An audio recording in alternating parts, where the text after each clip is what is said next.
Hello. Hey, Dad. How's that white Christmas looking? You promised, remember? Meredith.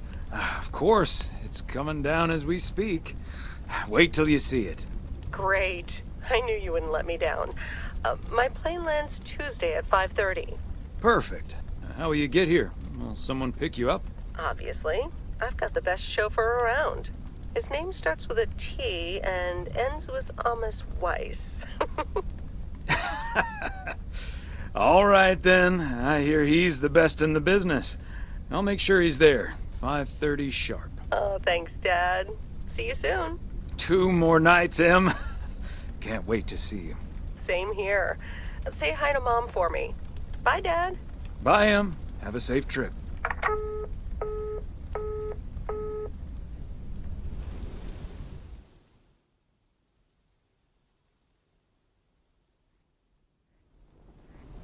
Good morning, Thomas. I bet you woke up feeling like $1 million after winning that monster pot last night. Morning, Frank. It felt like $96.40, actually. But yeah, I had a great night's sleep. Ha! I bet. It looks like you've hit the jackpot again today. There's hardly any Christmas mail rush because of the snow. Ah, great. The sooner I can stretch out by the fire, the better. Ha! That's a strategy right out of my playbook. Take it easy out there today.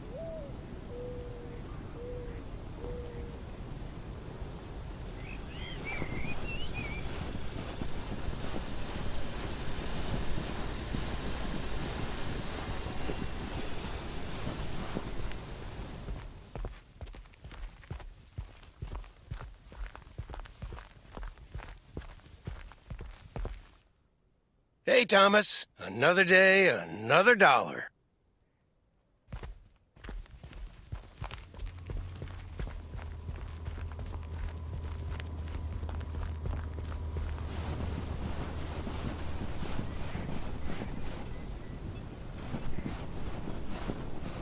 Providence Oaks, good morning. I guess I wasn't the only one that noticed all that white stuff lying around. I now have enough PO positive pet peeves about snow to last me a lifetime. But don't let that stop you from calling in new ones. My answer machine can handle it. PO positive or pet peeve? We're starting off the week with a PO snow positive from Cheryl. Jack, we all love the beautiful snowy scenery. But there's one thing I like even better. The sounds. Or actually lack thereof. Fresh snow absorbs sounds. It creates a tranquility that is just sublime. Believe it or not, Cheryl, even a loudmouth like me can appreciate a bit of silence every now and then. And, judging by the weather, we can enjoy it for a little while longer. We've got some bright but cold days coming up with a chance of snow later in the week. And now, music.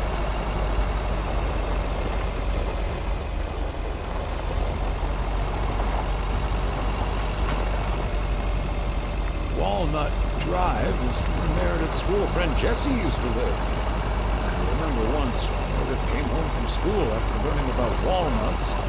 She asked us if they were named after the street.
fancy handwriting on this one.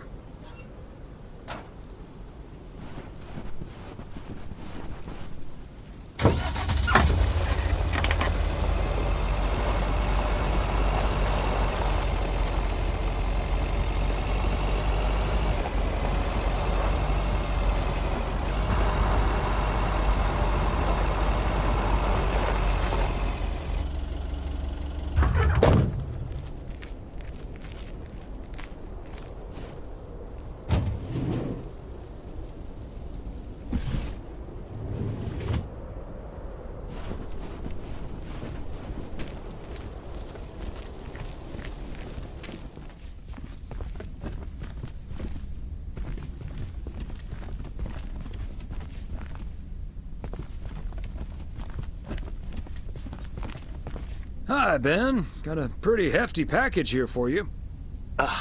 Thanks, Thomas. I've been waiting for that one. Hi, Mr. W. Please, please, please tell me the mail truck needs a tune-up. Hey, Lori.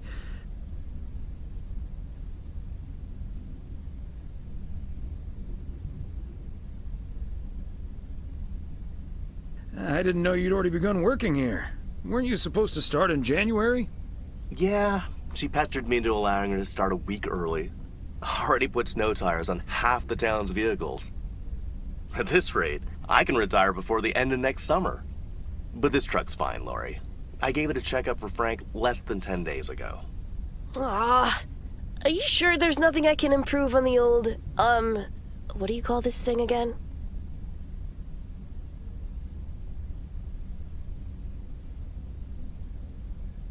I just call it the mail truck, actually.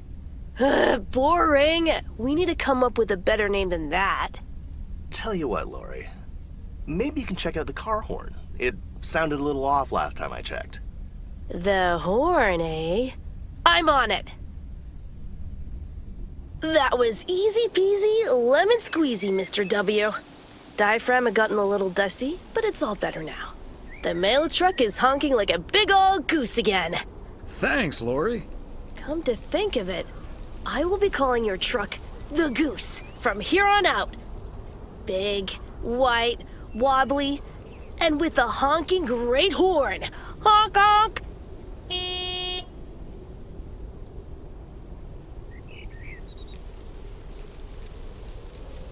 The Goose has a nice ring to it. Or a nice honk, anyway. Well, gotta be getting back to my rounds. Happy holidays, you guys. Thanks, Thomas. You too.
Never gets old.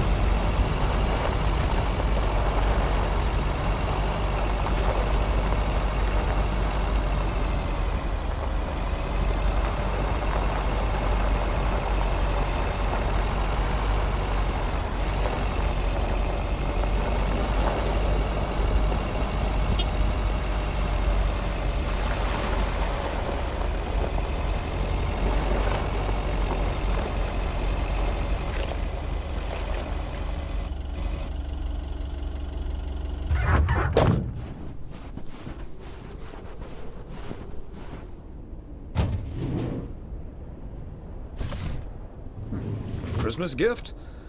Here's hoping.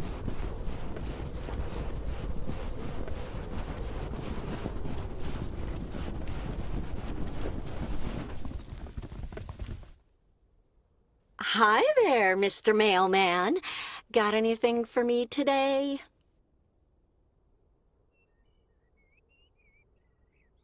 I have one special delivery for you, ma'am.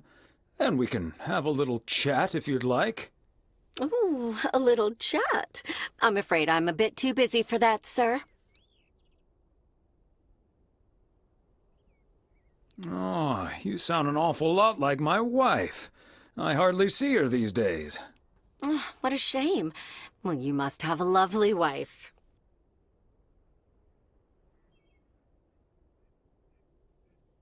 She looks almost as lovely as you. Oh, I better get this, honey. I'll see you tonight. Oregon Trail Motel. How may I help you?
Okay, let's get this to its destination.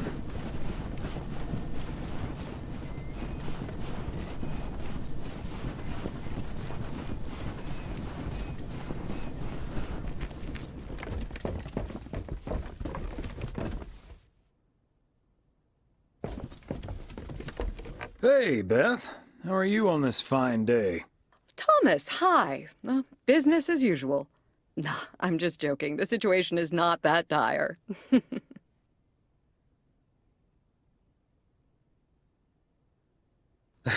I was going to say, sales can't be bad with the holidays around the corner, right? Times have been better, I suppose, but you're right. I'm not complaining. Besides Mildred, there's been an odd customer or two today, and would you believe one of them was even looking for a full set of encyclopedias?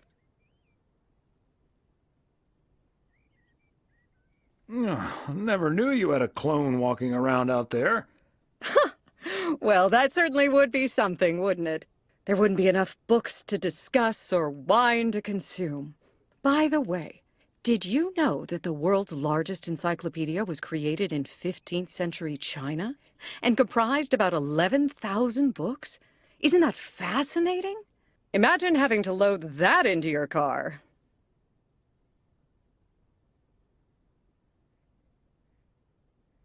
I'm starting to relate. I'm still holding this delivery. Oh, I'm sorry. I didn't realize. Well, come here then. Put it on the counter. How's Emily coming along with Christmas dinner, by the way? I can imagine she's pretty excited about Meredith coming over. So let me know if she needs any more cookbooks. I've got this beauty from Good Housekeeping that's all the rage right now.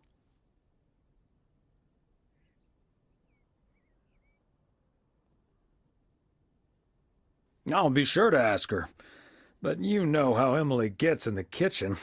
There'll be so much food, we'll be eating stuffing all week. I suppose you're right. But don't you worry, I'll leave the cookbook.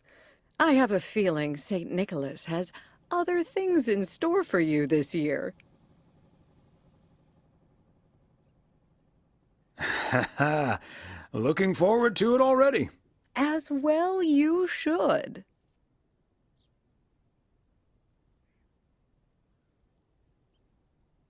And what does St. Nick have in store for you this year?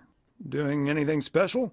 I'm flying out to Georgia tomorrow to spend Christmas with my Daniel and his wife for a few days.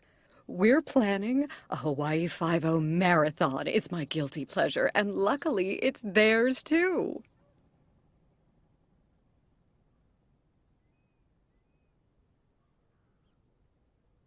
Ah, Dano. Give him my best when you see him.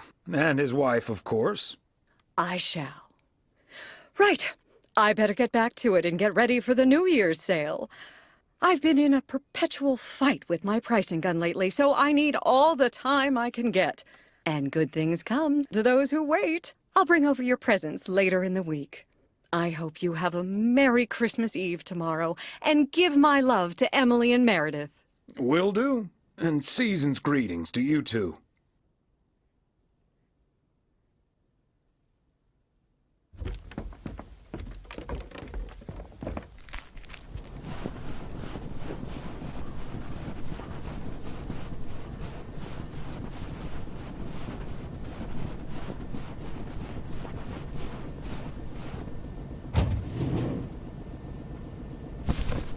Part and parcel.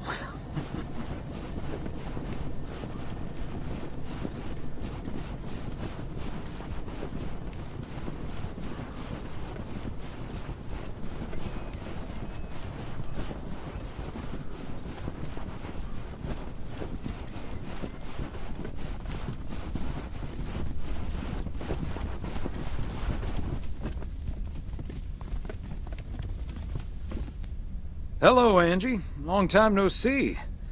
One package for you today. Thanks, Thomas. How's Emily?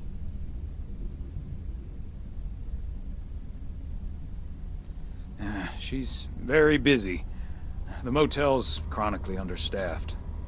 Ah, yes. This must be busy season at the motel. I do like it when out-of-towners come to visit our little hamlet, especially when they like movies. Apparently most of the rooms have been fitted with VCRs now. Should be good for business. So, what do we have here? Oh, right.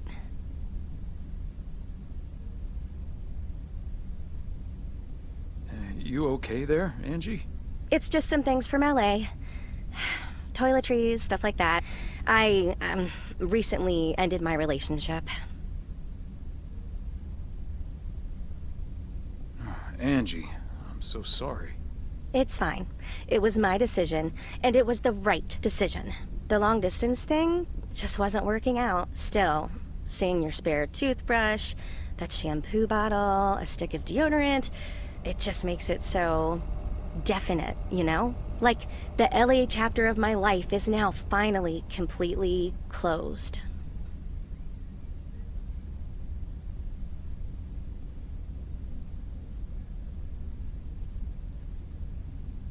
Sounds like you're dealing with it like a champ, though. How did your ex take it? My ex-girlfriend, you mean? Yeah, she's handling it okay. Other than the passive-aggressive shipping of toiletries, I guess.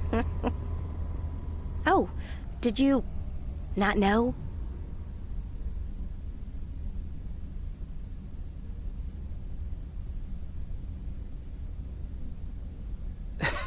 Well, surely it's none of my concern.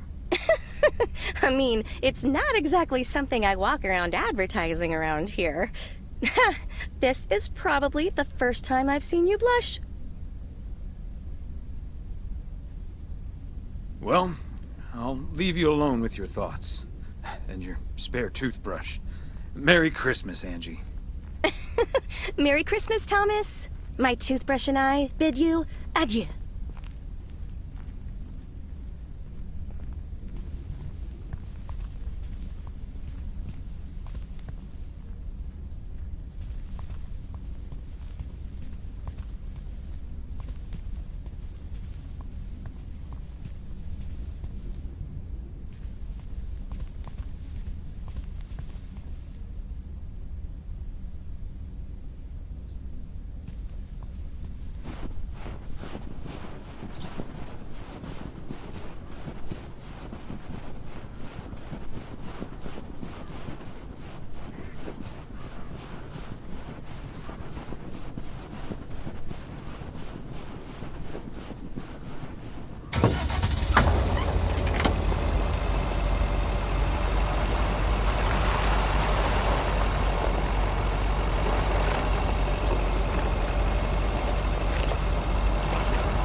And that's the last one. Whew.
Hello?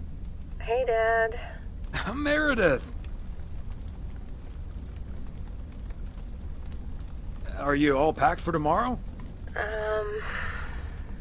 Meredith?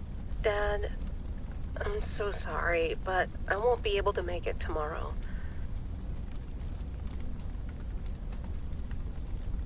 What's wrong? What happened? Are you okay? I'm fine, Dad, don't worry, but I'm snowed under with work.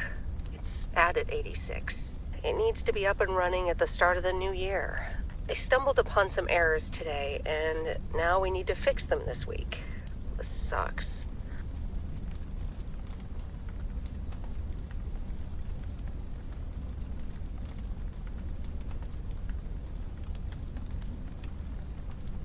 Yep, it sure does. Is that Steve guy pressuring you again? No, it's not Steve's fault. We've all worked so hard this year. Can't squander it all in the last week, right?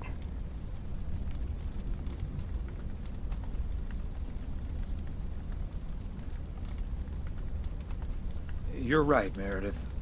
Christmas is just a few days. Your career lasts a lifetime. Have you told your mom yet? Yeah, I just called her at the motel. Oh, someone's calling. Must be your mom. Okay, well, that's my cue. Gotta get back to it. I'll call again soon, Dad. Love you. Hey, is that you? If by M you mean Emily, then yes. If you mean M for Meredith, then no.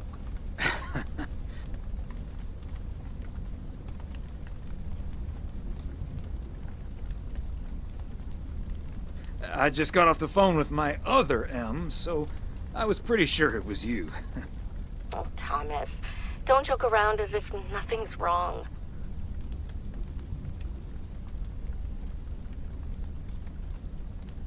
I know, Em. I don't know what to say. Well, just deal with it, like we always do. Why don't we invite someone else? Unless you're happy with just Mildred coming over.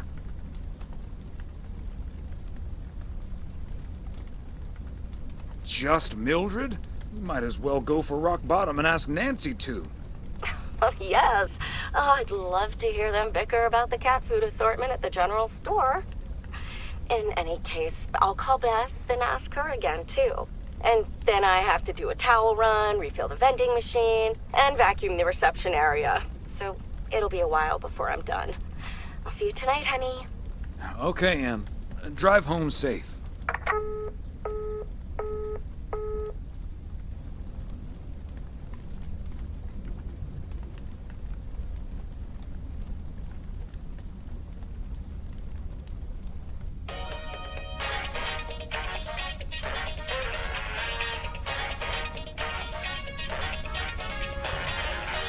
Detective Fries! You've been assigned a new partner. Come on, Chief. You know I don't need nobody's help. He's from Germany. Hamburg, to be exact. A German? Oh, for Christ's sakes. Stop complaining, Fries, and go pick up that hamburger from the airport.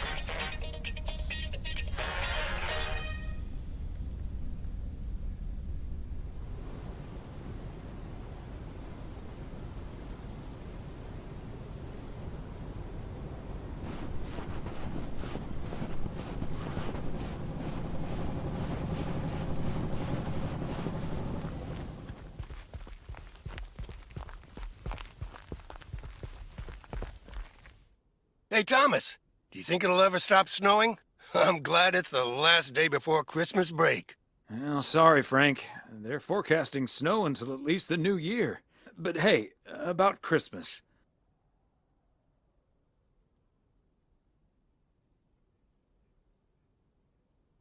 Meredith bailed on us, which leaves us with a bit more food than we can handle. Maybe you'd like to volunteer and help us eat it tomorrow evening.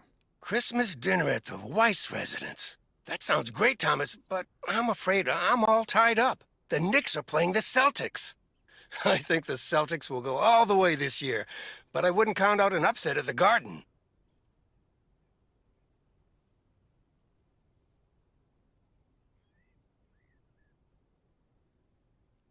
Don't get your hopes up. There's no way they can stop that Celtics front court.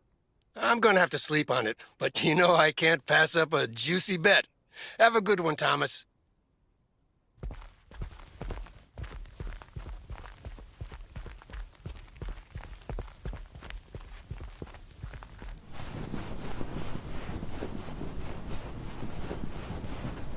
Morning, P.O. It's time for a different take on the snowfall. P.O. positive or pet peeve? Take it away, Charles. Jack, I'd like to respond to what Cheryl said about the snow yesterday. Sure, it makes everything nice and quiet, but we can't forget the sweet sound of crunching snow beneath our boots. Thank you very much. Sure we can, Charles. And that's the last one about snow for now. Apologies to the guy with the pet peeve about yellow snow. Better luck next time. Today's weather is right as beautiful as yesterday. Enjoy the crunch, folks. Back to the playlist.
And yet another satisfied customer.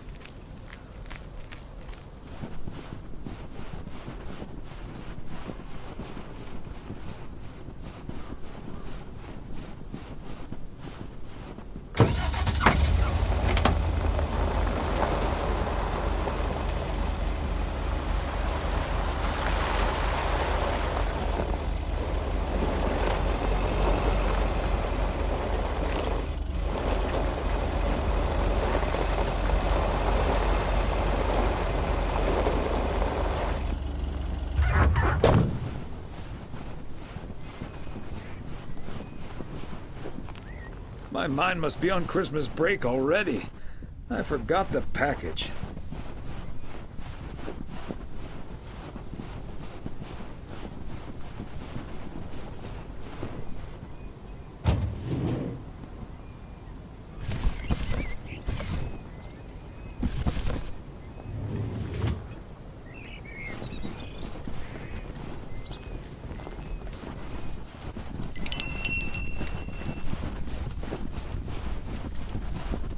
Greetings, Nancy.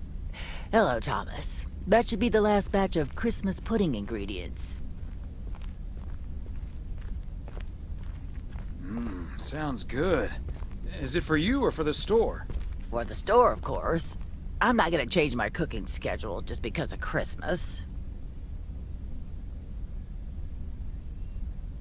Your cooking schedule? Mm-hmm. A set meal for every day of the week.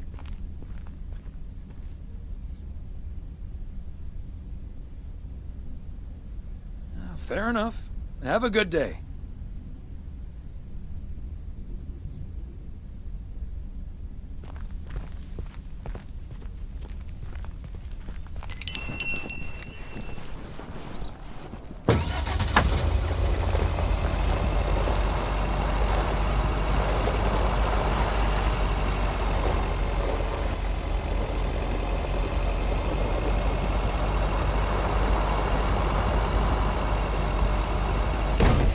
Circle.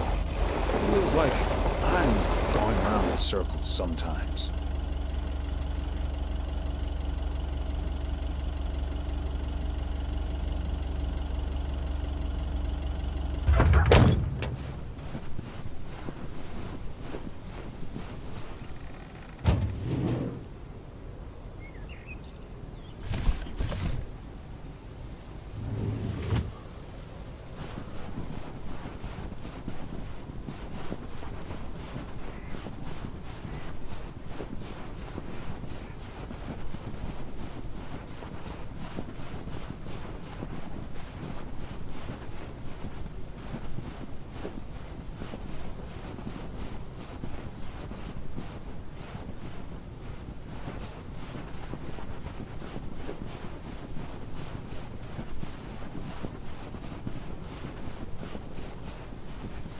Another satisfied customer. Unless it's Bill's.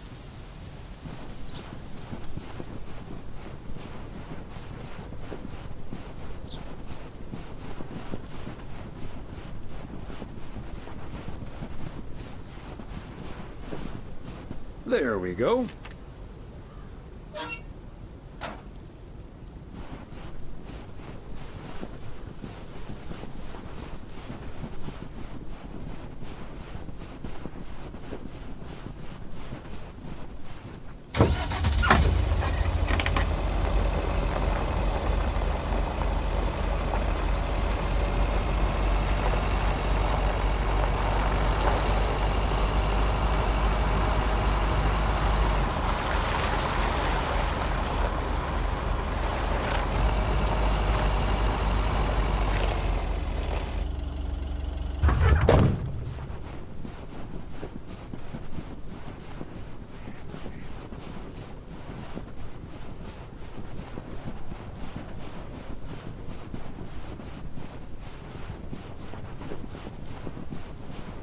Fancy handwriting on this one.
Oh, good day, Kay.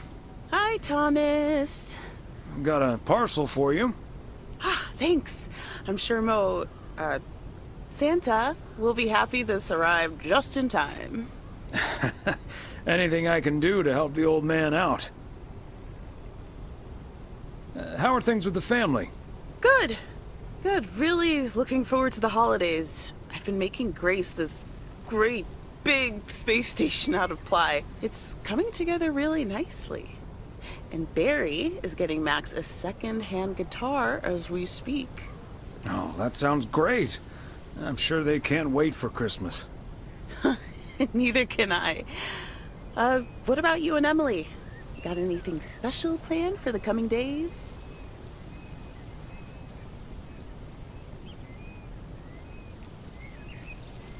Well, sadly, Meredith can't make it this year.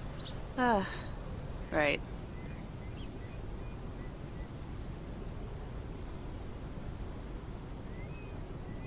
Well, we'll still have fun, though. I'm sure. Well, I'd best get on. I have to check on the oven. Or Santa will have to eat charcoal when he stops by tonight. All right. Best get back to it myself. Give our love to Barry and the kids. And Santa, if you happen to see him. Will do.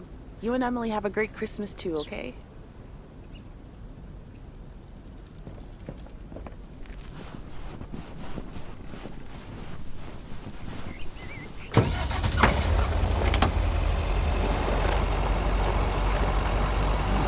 Is that much Christmas lighting really necessary?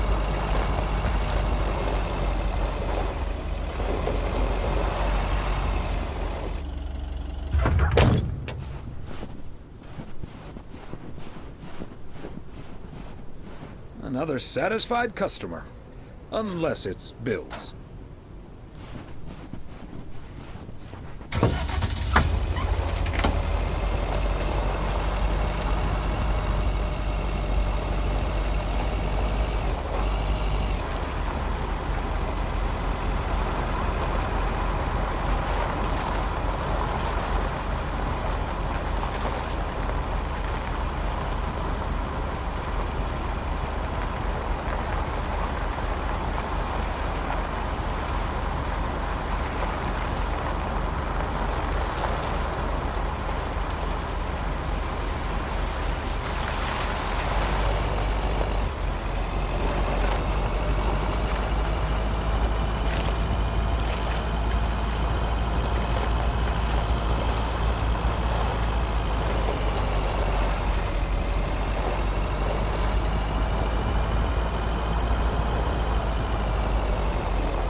Bert's out of town for the holidays, but he did ask me to keep an eye on his place.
Christmas gift?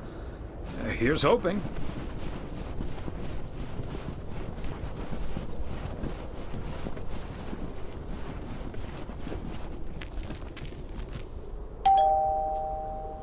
Wow, a visit from the Poker King. I humbly thank you for the honor. The pleasure is all mine, sir. And this package is yours. Ooh, boy, Frank came through once again. A package from Frank, huh? I don't want to know what's in it. A nice attempt at reverse psychology, but I'm not gonna tell you. But what I will tell you, I'm kicking off the new year with a bang. I better put this somewhere dry. And then it's back to reading Doyle Brunson's Super System. Oh, you're in trouble this Sunday, sir.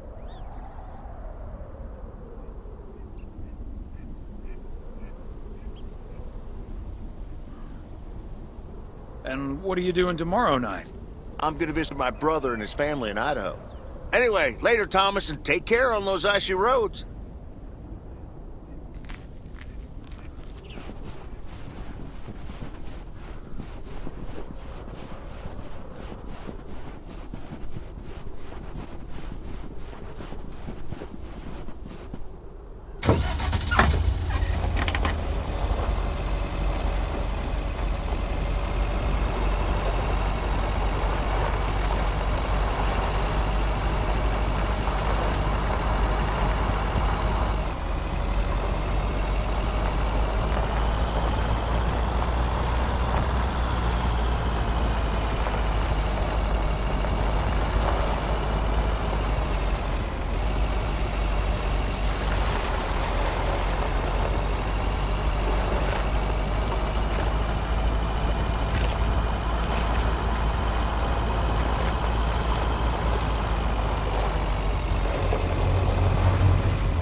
Look what the cat dragged in. Hope you had a good day out there. Before you go home, I need a favor. Can you help me with that guy over there? He said he's looking for a job, but I really gotta run now. Try to find out what he's made of, okay? Good luck. Hello, young man. I heard you were looking for a job. My name's Thomas Weiss, and I've been working for the Postal Service for nearly 40 years. Hi, I'm Matt Kearney. I'm glad someone finally showed up. Nice to meet you, Matt. Could you tell me a little bit about yourself? Well, I'm basically a computer expert, kind of in between jobs right now. I've been programming since I was 11 years old. I'm looking to start my own software company.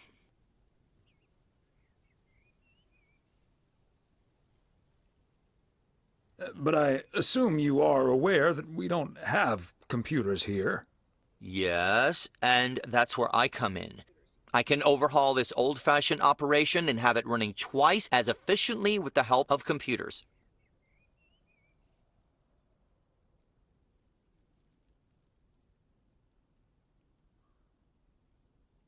Wow, that sounds quite promising. Oh, it's only the beginning. In the future, people won't write letters anymore, and parcels will be delivered by battery-powered mini helicopters. Right, okay. But let's focus a bit more on the here and now.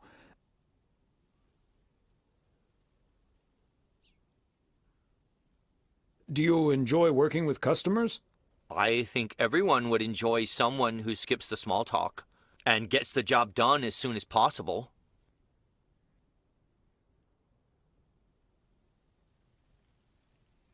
Well, that may be, but my question was if you enjoy working with customers. Sure. I love people. I love helping people. Could we wrap this up now, please? I don't think working here requires an extensive interview process.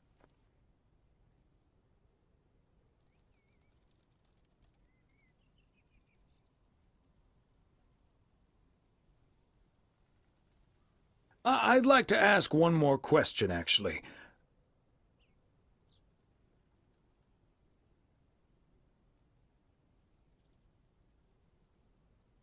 Can you please get up and leave as fast as possible? Okay. Bye.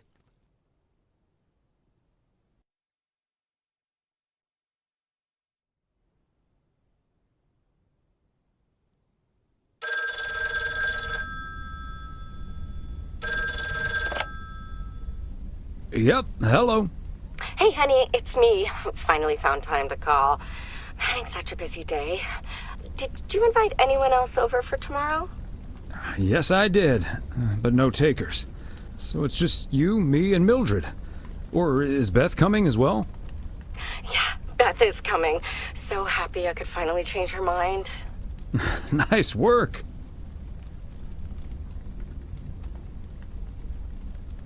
She's great company. As opposed to Mildred? No, this is not funny. Mildred is a sweetheart. And you better wear the Christmas sweater she knitted for you last year.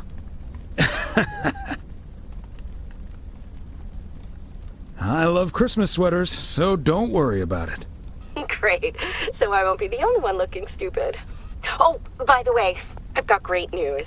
We finally found someone to take some shifts off my hands. That's fantastic. No more 60-hour work weeks.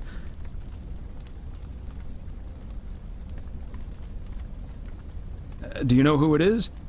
I wasn't at the interview, but I was introduced to him after he was hired.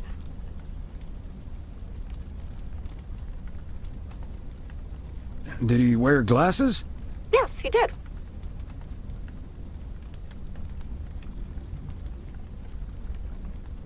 Did he have curly hair? Yeah. Are we playing Guess Who? His name is Matt Kearney. He said he's going to completely overhaul our computer system. That's the guy I interviewed this afternoon. Really? Did you like him?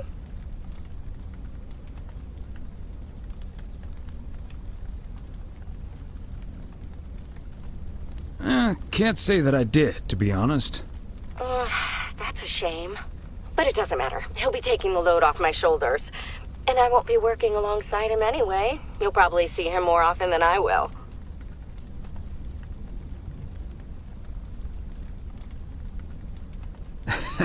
You might be right about that. We'll see how it all pans out. Oh, gotta go now. Bye, hun.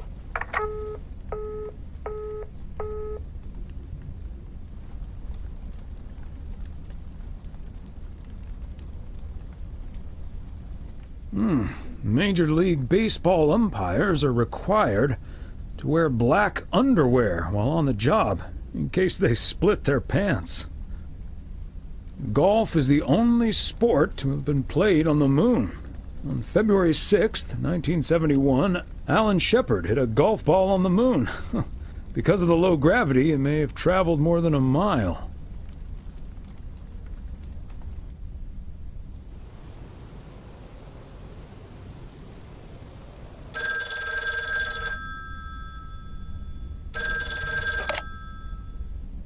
Weiss residence, good morning.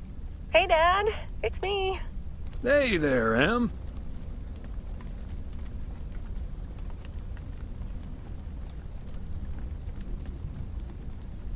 Meredith Christmas.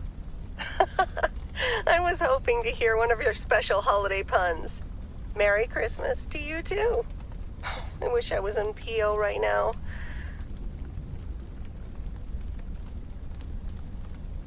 That makes two of us. And probably three, but Mom's at the motel. Guess I'm not the only one working today, then. Fine mess I got myself into, huh?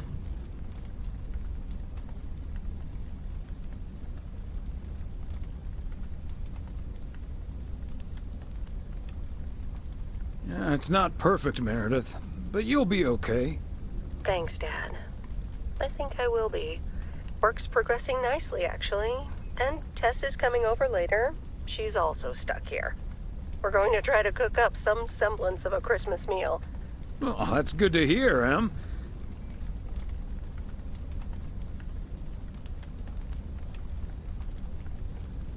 But I'm glad the other Em will be in charge of my Christmas dinner. Can't disagree there. Her lemon mashed potatoes alone blows all my cooking out of the water. Oh, that reminds me, I need to try to pry that secret recipe out of her. I'm gonna call her at the motel right now. Thanks for talking, Dad. And Meredith Christmas.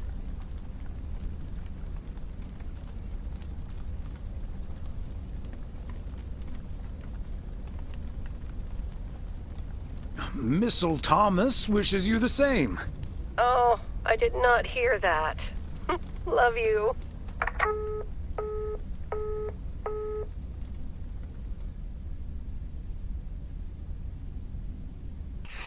Oh, Mildred, you shouldn't have. We already have the most beautiful pair of Christmas sweaters in the world. And now we have 2 sweaters each. You must have put so much work into them. Oh, please, don't mention it, dearie. Knitting sweaters can be quite straining. But knowing how happy they make you always makes up for it.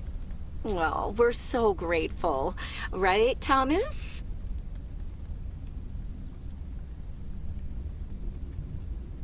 They're beautiful. Thank you so much, Mildred.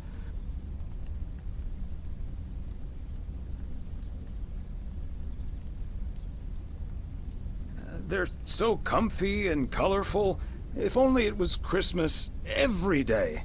Oh, Thomas, that makes me so happy to hear. I can't wait to start working on next year's designs. I've also made sweaters for Frank and Jack and Robert and Bert, but they all said that wool gives them an allergic reaction.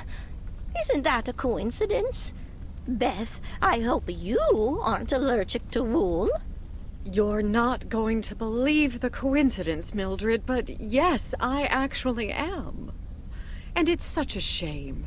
If only I, too, could celebrate Christmas wearing one of those beautiful sweaters. Anyway, Emily, would you be a darling and pass me the peas, please? Peas? I don't... Oh, you mean the string beans? I suppose peas would have gone lovely with the meal as well, now that you mention it. Right, Thomas?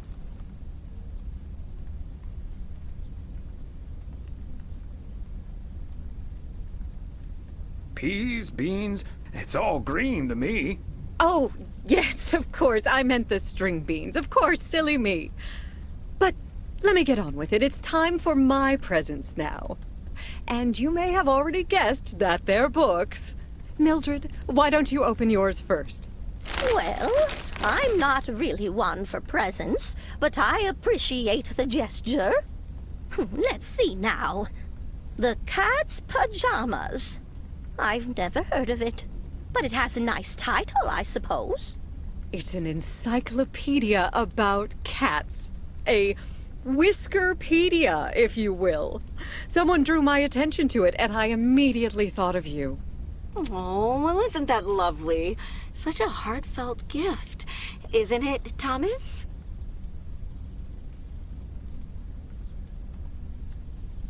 That it is, Emily. That it is. It is a nice gift, Beth. Thank you. It was my pleasure, Mildred. And now for Emily's gift. Oh, why, thank you, Beth. I do always appreciate your taste in books, so I'm looking forward to The Countess and the Carpenter. Ah, would you look at that? Is this a romance novel? I've never really read one of those. Right in one guess, Emily. I hear the writer Summers here, so this book is locally sourced, so to speak.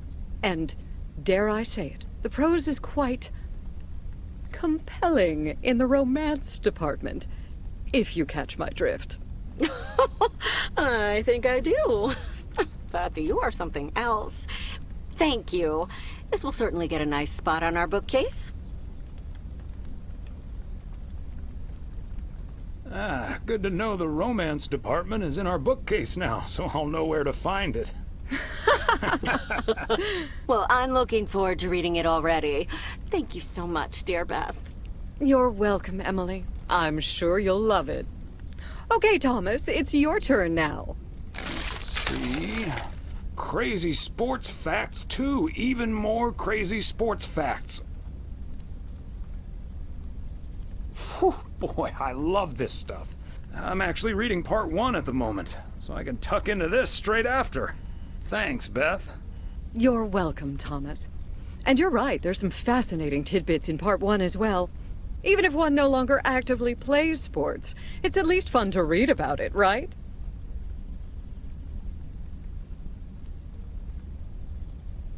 Hey now, kids playing basketball still regret it when they challenge the mailman for a game of horse. Well, there's no shame in admitting that you're not getting any younger, Thomas. In fact, none of us are exactly spring chickens anymore. Things like your arthritis can't magically be wished away by positive thinking.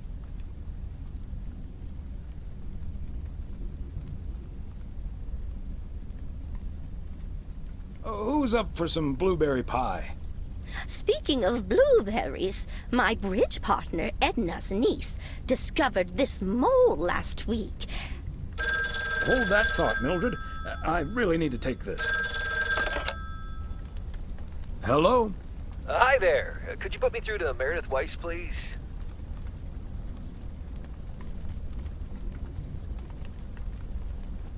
Excuse me, who is this? Oh, it's Steve. Steve Mitchell from work. Is Meredith there?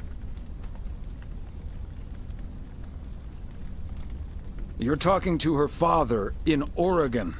She's at home, celebrating Christmas? Wait, what?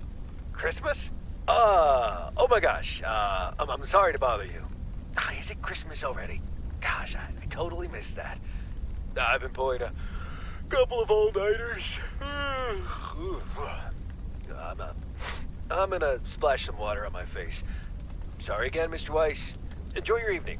Bye. Merry Christmas. Everything okay, honey?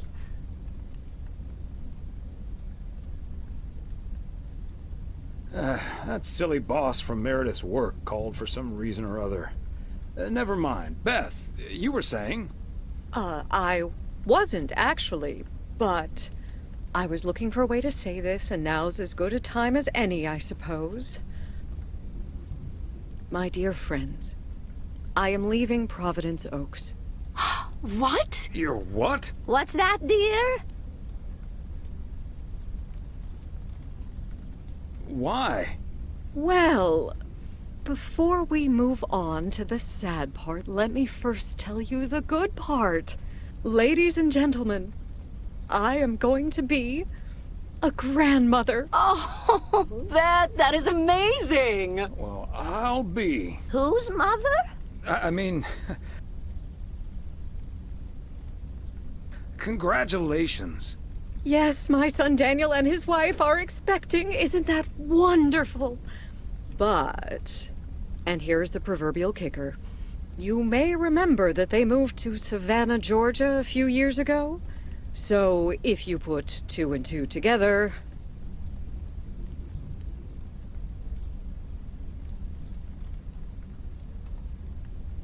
You're moving away to be with them. That's great, Beth. I'm so happy for you. That is marvelous, Beth. Congratulations. I wish you and your family all the happiness in the world. But I'll miss you something terrible. We all will. But we have to toast to the good news. Thomas, go pour us some brandy and I'll get the pie. Oh, Thomas, would you have any antacid? That eggnog is starting to stir up something indiscreet.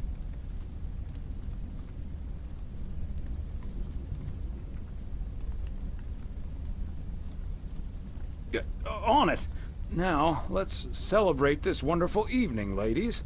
Here's to a lovely old Christmas spent with good friends. Hear, hear, hear. Hear, hear.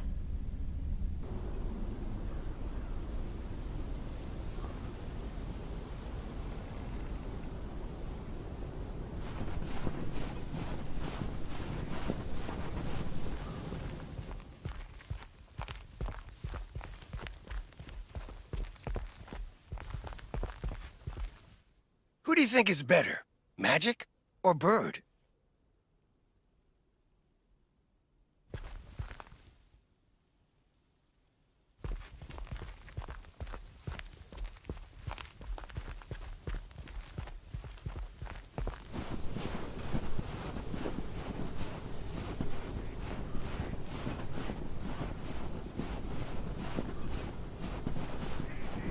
Season's greetings, P.O. It's the second day of Christmas, and I don't have turtle doves or partridges and pear trees, but you know what I do have? P.O. positive or pet peeve?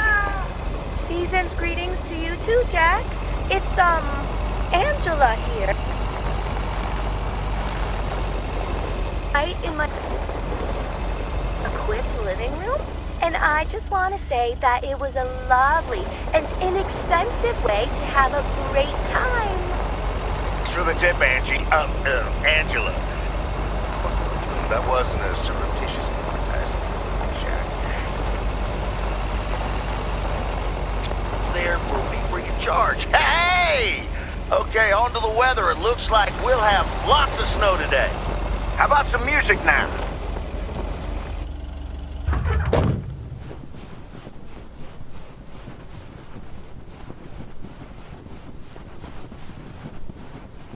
There we go.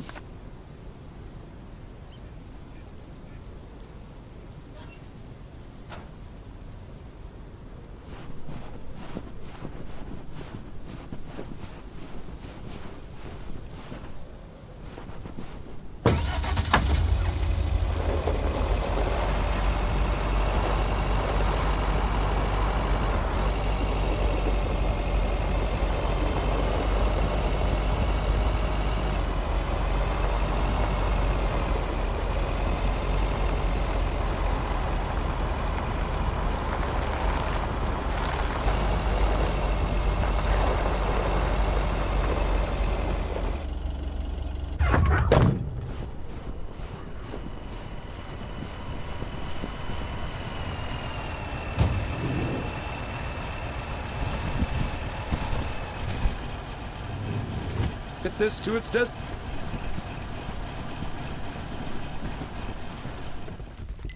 Yes, I understand, but Maureen said... Does it really matter what Maureen said?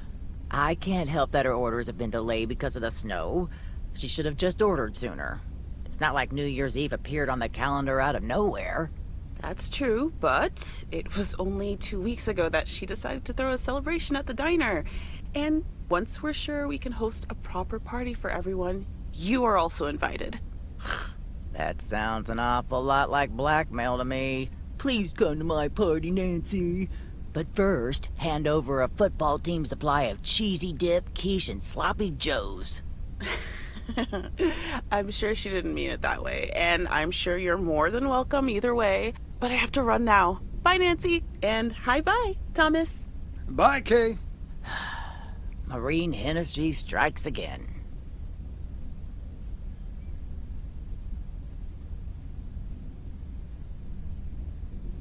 P.O. would be a boring place without her.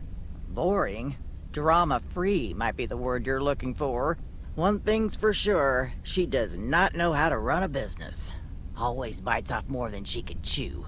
And now I'm supposed to come to the rescue?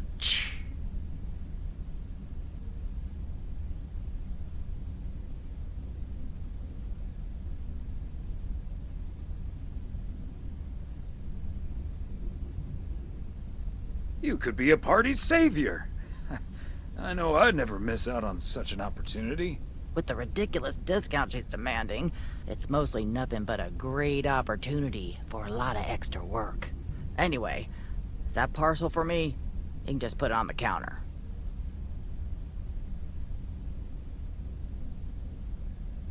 Sure thing, Nancy.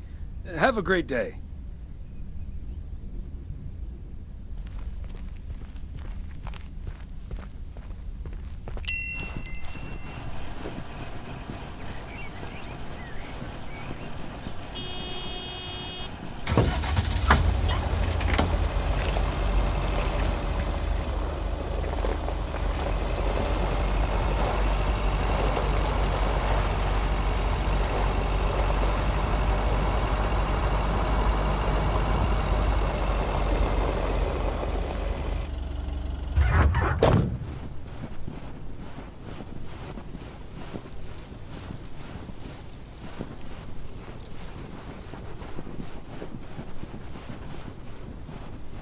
Fancy handwriting on this one.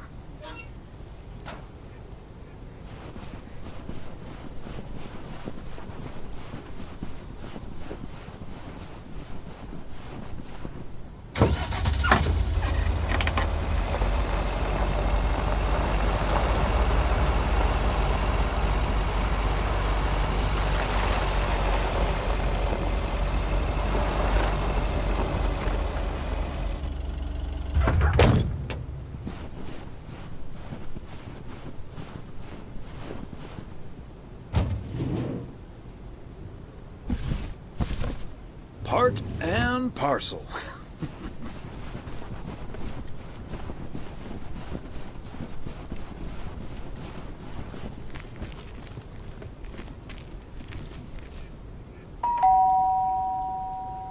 The Kovacs family always heads to Arizona in the wintertime. And who can blame them?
Somehow, it's always nice when our neighbors get a letter.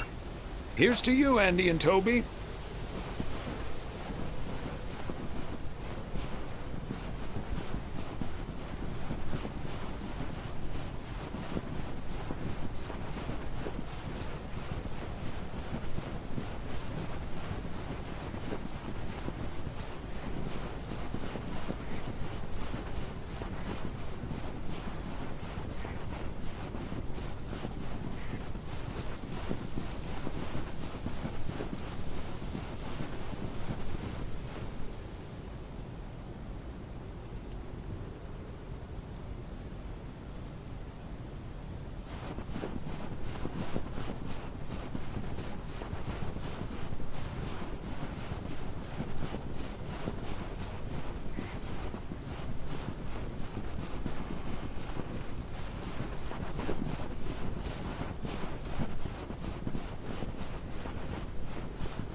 Another satisfied customer.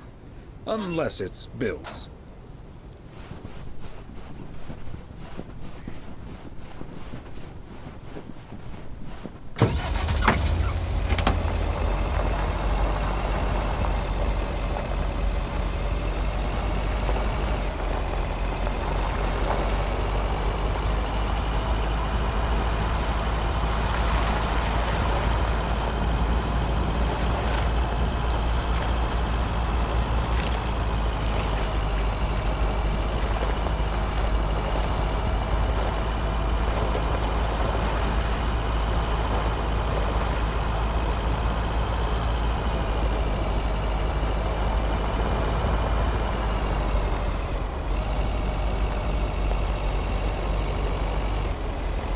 Tom.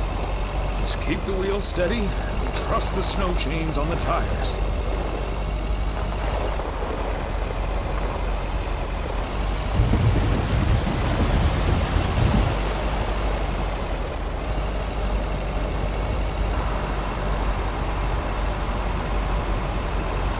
I'm reminded of our honeymoon to Niagara Falls all those many years ago. A little more impressive than our local waterfall, but not by much.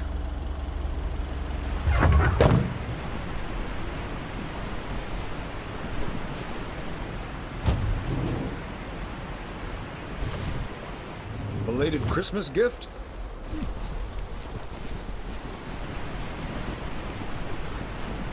Hey there! Looks like Santa's a little late this year.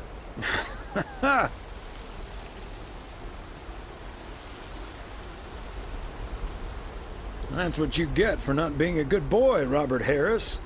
Let me try to make it up to you. Take that heavy load off your hands. That must be the fire pit I ordered. Now I can finally go ice fishing without freezing at the same time. Ice fishing?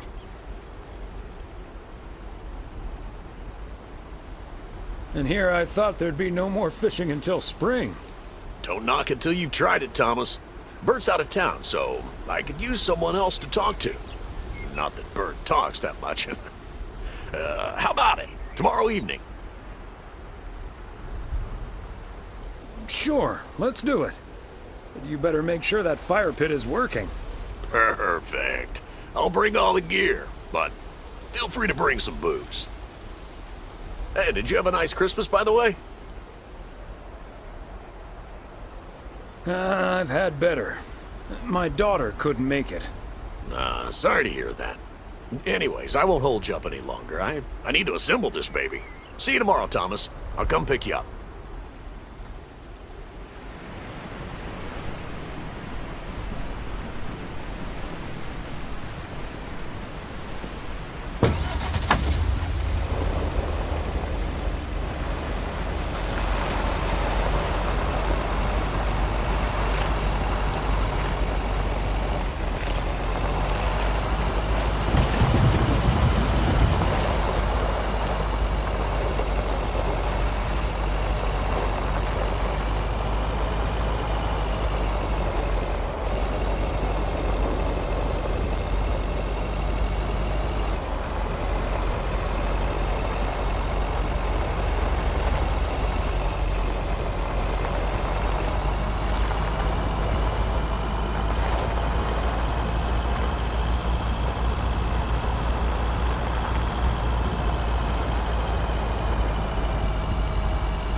So cozy in the wintertime. Cold. Probably freezing cold.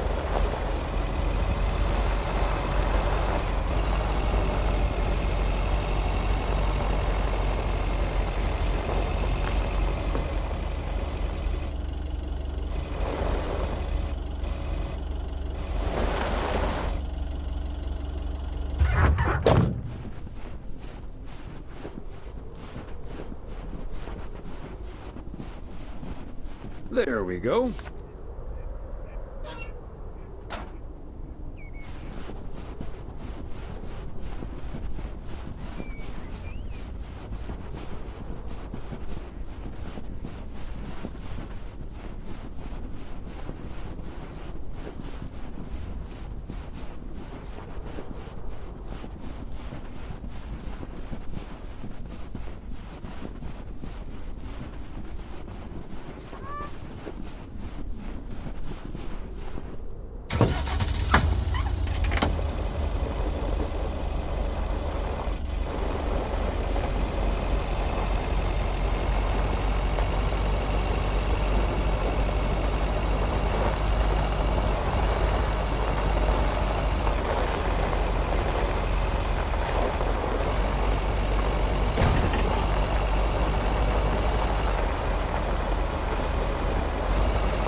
Whoa, looks like you're having some car trouble. Yeah, just a second, my good man. Gabriel, can you figure out what's wrong with this blasted vehicle? Give me some good news here. I mean, I'm not really a car mechanic, Mr. Price. But I know the smoke isn't a good sign. No duh, Einstein. Say, hey, Mr. Mailman, what's your story?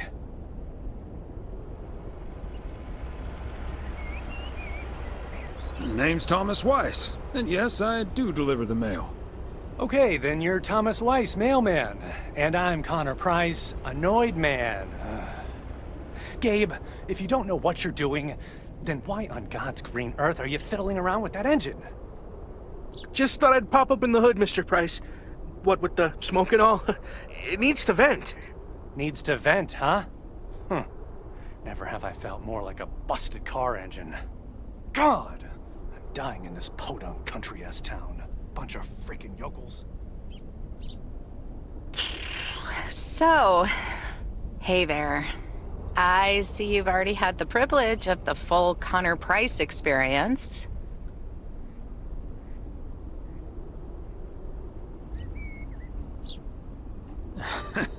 I guess that car engine isn't the only thing that needs to blow off steam. Yeah, Connor can be a bit much. Anyway, I'm Ilsa Richter, local TV segment producer turned car problem solver. And that sporting young man over there is Gabriel Serrano, local TV sound guy turned amateur mechanic. Emphasis on amateur. Hey, I never claimed to know anything about cars. Just because I used to be a studio tech, Mr. Price put me on engine duty. Anyway, nice to meet you, sir. Nice to meet you. I'm Thomas Weiss.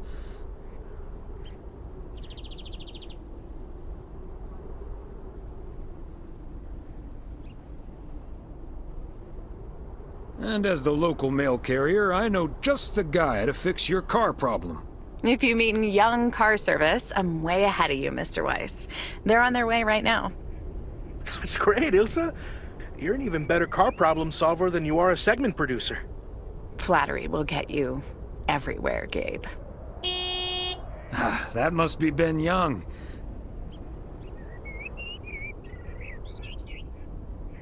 You're in capable hands. He'll have you fixed up in no time. God, I hope so. We need to get to Melville, and we're already way behind schedule. Hey, Mr. Mailman. Come in here for a second, please. Excuse me. Duty apparently calls. Happy travels.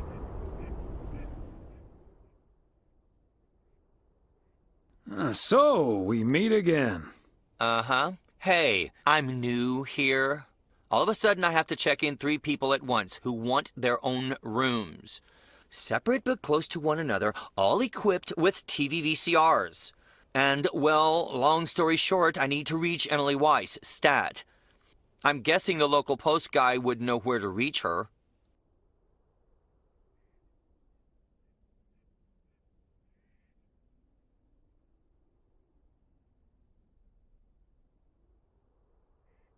Emily's off today, but I'm sure a smart guy like you will figure things out in no time.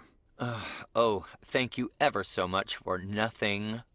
God, where am I supposed to see whether room 2 has a VCR installed? I'll just leave the parcel here on the counter. Bye. They're already gone. Mighty fast towing there, Ben.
Hey, if it isn't Connor Price.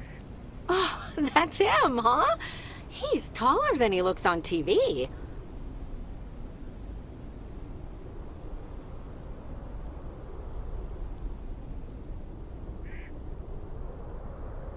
Let's hope he's in a better mood now. He was really quite rude to me earlier. Wow, Sounds like a real jerk.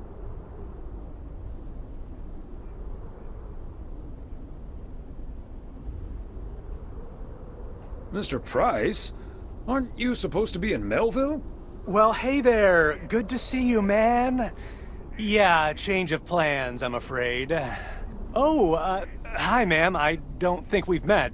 Connor Price, KNW6. Welcome to the Oregon Trail Motel, sir. Better get to work, honey. I'll see you tonight. Okay, what's up with her? Christmas hangover?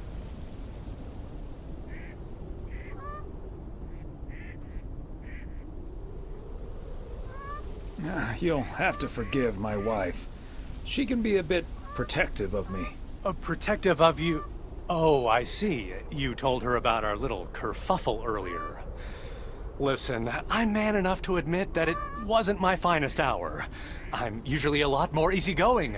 In fact, the Willamette Week once called me one of the most likable faces in local broadcasting.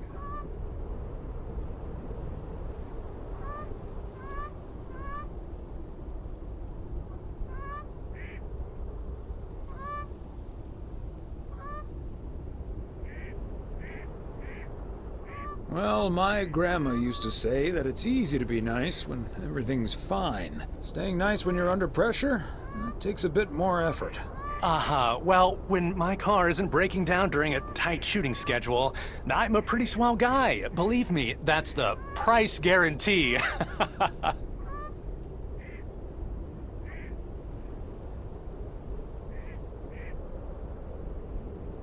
So, you're obviously not in Melville. No, that's the change of plans I was referring to.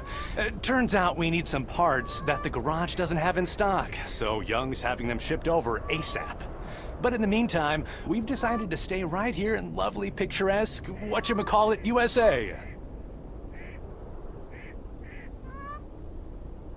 It's Providence Oaks, P.O. for short. Yeah, well, to be honest, all these little villages look pretty much the same to me anyway. See, we're supposed to be shooting some remotes on local end-of-year festivities and such. A grand kickoff to our special series on small-town American life. And it doesn't really make much of a difference if we start here or in freaking Melville.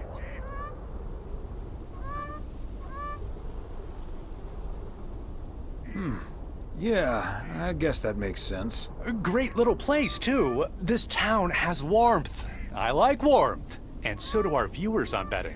So get ready for your town to be featured in part 1 of The Oregon Trail. Title pending. Might be a little too on the nose.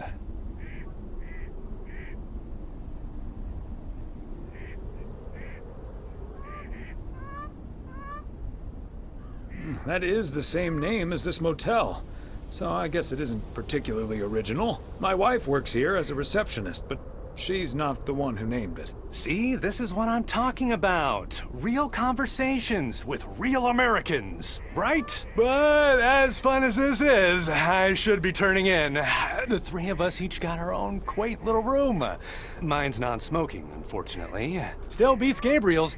His doesn't even have a TV. Can you believe it?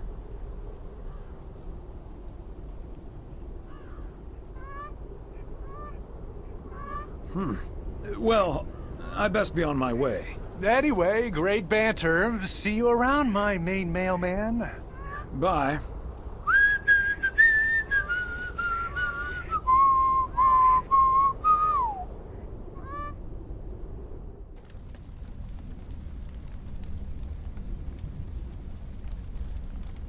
The yo-yo started out as a weapon in the Philippines during the 16th century, before being introduced to the United States as a toy in 1929. It weighed 4 pounds and had a 20-foot cord.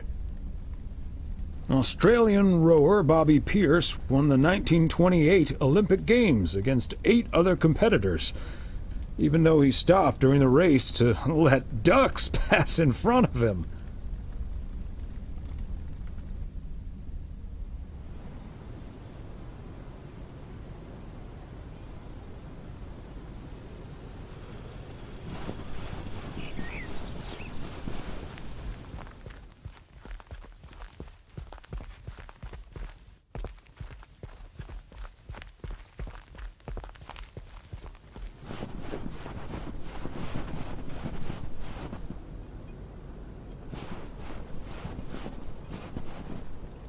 What a gloriously fine Friday it is out there, y'all.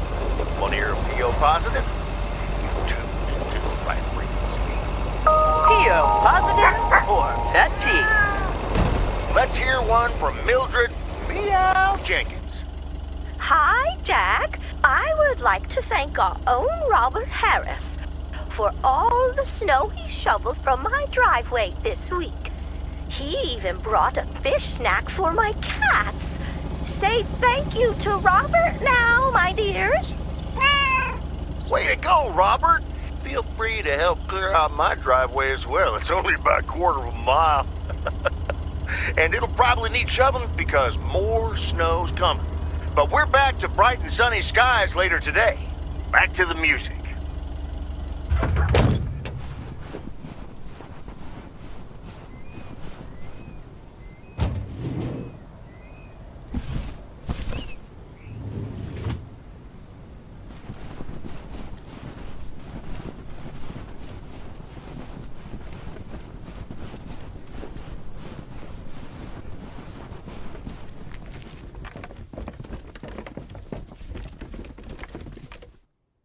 Hi, Beth. Got a delivery for you. Where do you want it? Oh, dear Thomas. I almost didn't see you come in there. I was lost in thought, I suppose. Please just put it on the counter, if you will. Thank you. And thank you again for a lovely Christmas dinner. I had a marvelous time with you all. We loved having you over, Beth, as always. Emily and I had a great time.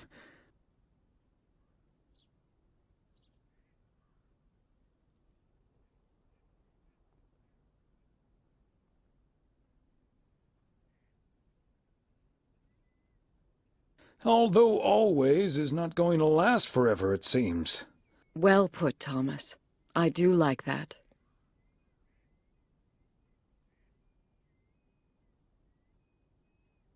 It was quite a shock for both Emily and myself, to be honest. We've known each other for so long. We're practically part of each other's furniture. Let me guess. I'd be your bookshelf.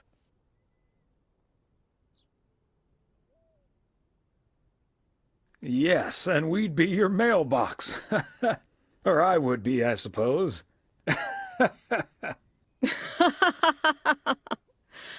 Oh, but I will miss you two.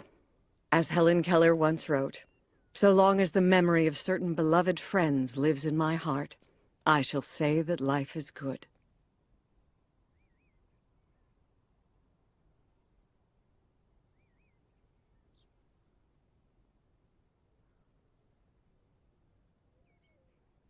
You're like a walking library, Beth.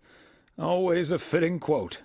So, haven't you ever thought of moving closer to Meredith over all these years? She is living quite a ways away, right? Thought about it? Yes.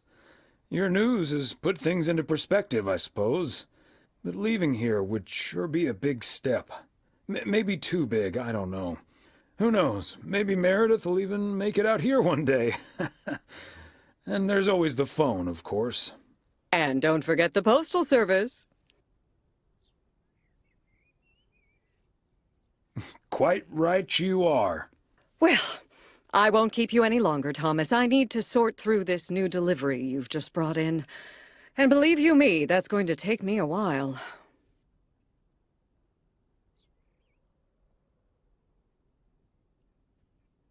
I understand. It's best to take your time with things like that.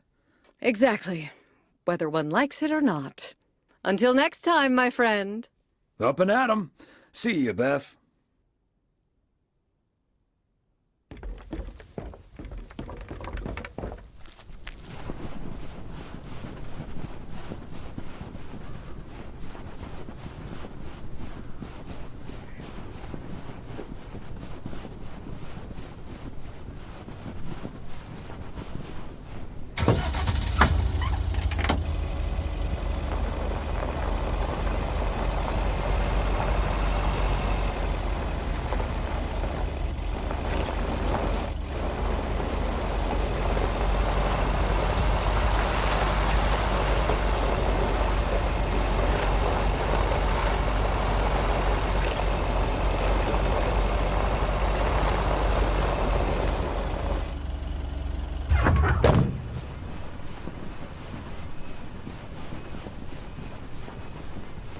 Fancy handwriting on this one.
Okay, let's get this to its destination.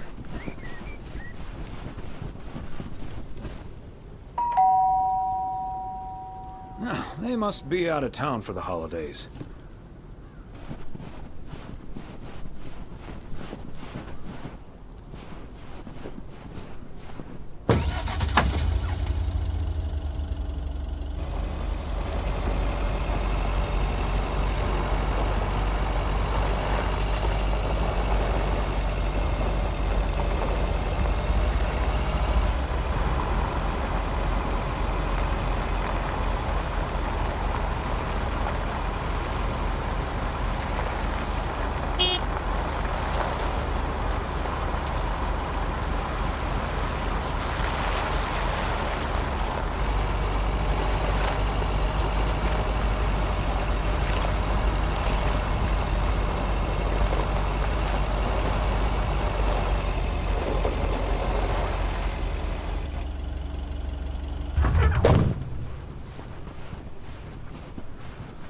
Another satisfied customer.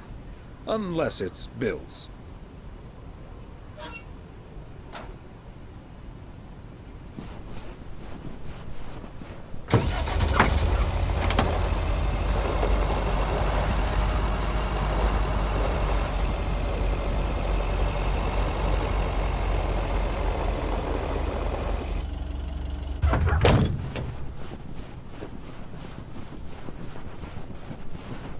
There we go.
part and parcel.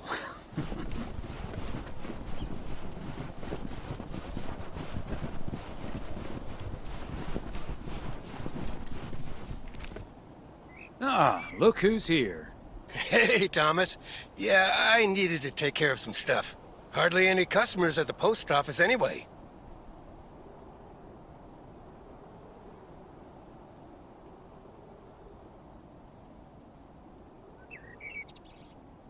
Aren't you at least a little worried that Walter Morgan might show up? Morgan? I don't think so. Last time that city slicker tried driving in the snow, he totaled his car against the deer statue. Can't say that you're wrong there, Frank. That big sucker you're carrying is for me, huh? Right on time. It's all coming together. Hey, Thomas, you can keep a little secret, right?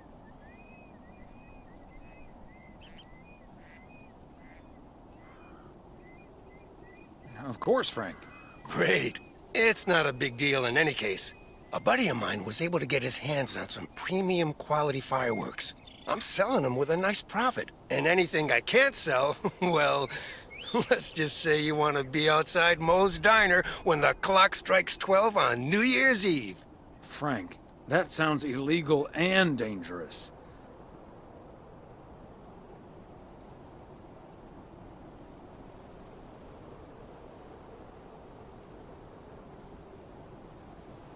I'm going to leave now and pretend we never had this conversation. Okay, Thomas, fair enough. See you at the office. And I hope you still enjoy the show.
Okay, so we still need to check Spanner Dam for the mood shots. According to this, it offers damn fine views, so... Hey, Mr. Mailman. Come on over. Talk to us for a sec. Gabe, we don't have time for idle chit-chat. He can help us out, Ilsa. No one knows the town like a mailman. Right, Mr. Weiss? Hey, Mr. Serrano, Miss Richter. Please, call us Gabe and Ilsa. He can call you Gabe and Ilsa. I prefer Miss Segment Producer Extraordinaire.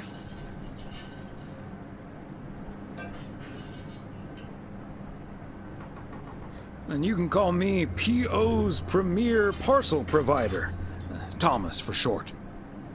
Anyway, we're scouting out this beautiful town of yours for our report on small town America. It's great, but we could use the inside track. So, any secret spots we're bound to miss, but shouldn't? Well...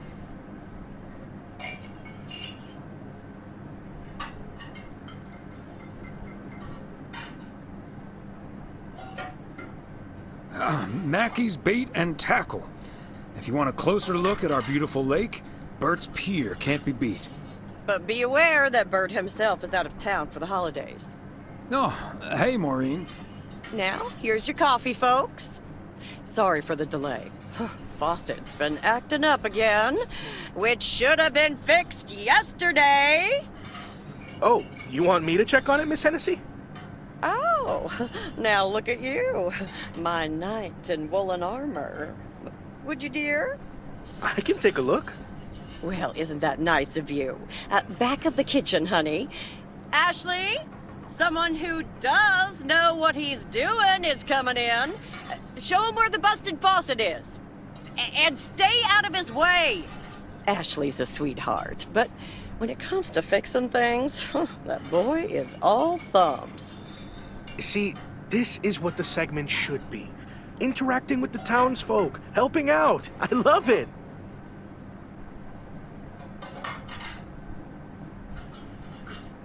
Oh, such a nice fellow. Yeah, you're in good hands, Maureen. Gabriel may look and act like a naive little pup, but he can fix anything. Well, except for our van. But other than that... Oh, is that a fact? Well, in that case, I can think of a few more things he could fix around here, if you catch my drift.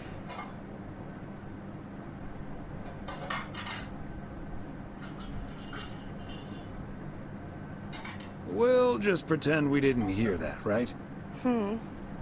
Let me just go check him out. Check on him, I mean.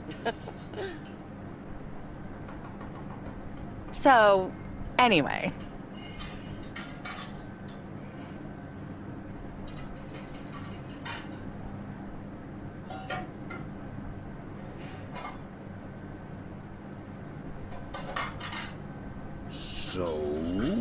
Oh, wait. You had the Connor Price experience the other day. Have you recovered yet? I actually encountered him outside the motel yesterday evening.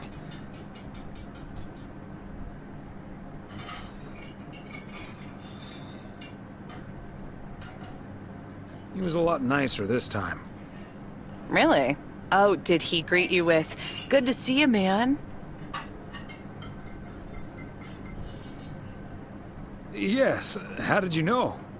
That's his go-to when he's forgotten your name. It's "Good to see you, man" for guys and "Hey, lady" for gals. Really? Wouldn't worry about it, though. He called me Lisa for the better part of a year. Connor's a lot. But I guess after this week, I can update my resume with not just segment producer and car problem solver, but also Connor Price wrangler.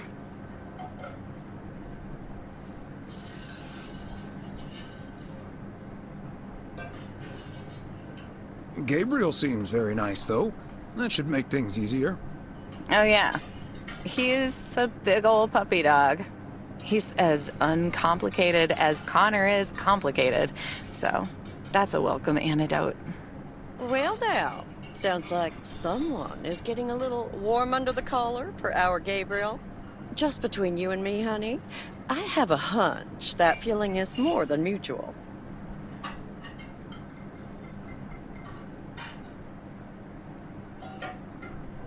Maureen, you shouldn't startle people like that. All I know is, I just spent 5 minutes with our knight in the kitchen, and during that time, he mentioned Ilsa about 12 times. Really? Well, Faucet's all better now, Mo. And we should be hitting the road right about now. Right. Thanks, Maureen. Nice talking to you, Thomas. Bye now, folks. Be sure to check in again soon, you hear? Huh, these TV folks sure know how to liven things up, don't they? Indeed, Maureen. You haven't even met the main event, Connor Price. Oh, that reminds me. You know about my little New Year's Eve shindig, right? I'm counting on you and Emily. We'll party like it's 1986. Because it will be.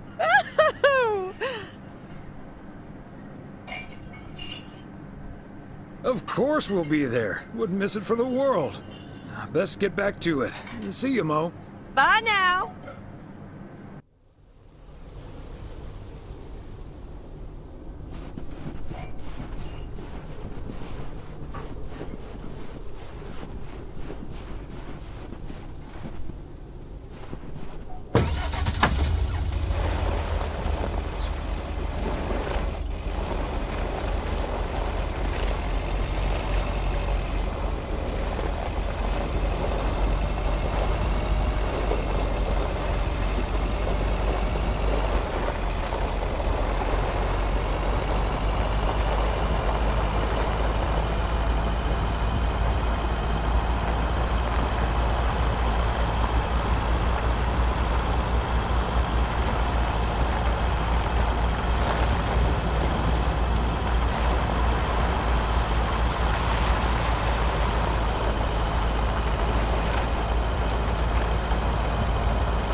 nobody's home.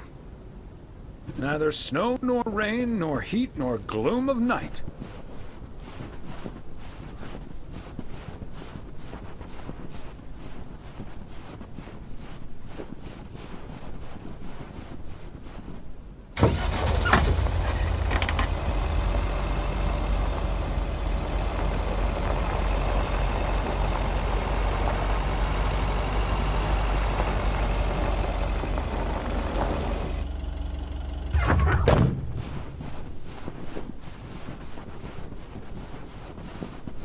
That's it for today.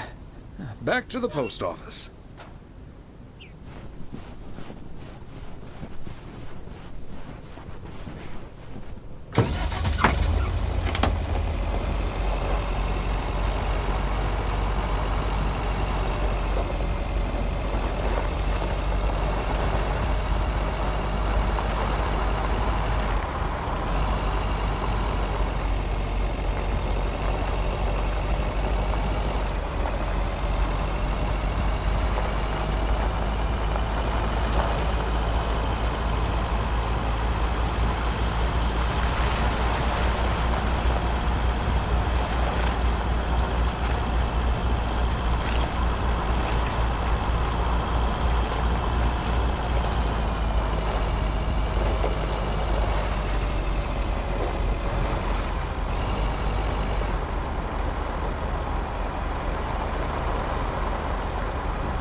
I'll get it. Hello? Very good evening. Am I talking to Mrs. Emily Weiss? Yes, sir, that would be me. Ah, fantastic. It's a pleasure to talk to you. My name is Christian Carmichael, and I represent Fly into Florida. Oh, hi there. I have great news for you, Mrs. Weiss. It's been a while, but, do you perhaps remember entering into our Fly into Florida sweepstakes? Now that you mention it, I think so. Yeah. Was that the one on the back of the juice carton? That's the one. And I am more than happy to tell you that you are the winner of the grand prize. The grand prize? Wow, fantastic. I'm afraid I've forgotten what it was. Could you refresh my memory a little bit? No problem, Mrs. Weiss. You have won a 2-week trip to Florida for two. Wow, Florida? Really? I won? I have never won anything in my life. Hold on, I need to tell my husband. Honey, we won! I'm talking to a gentleman from Fly into Florida, and he says we've won a 2-week holiday for two.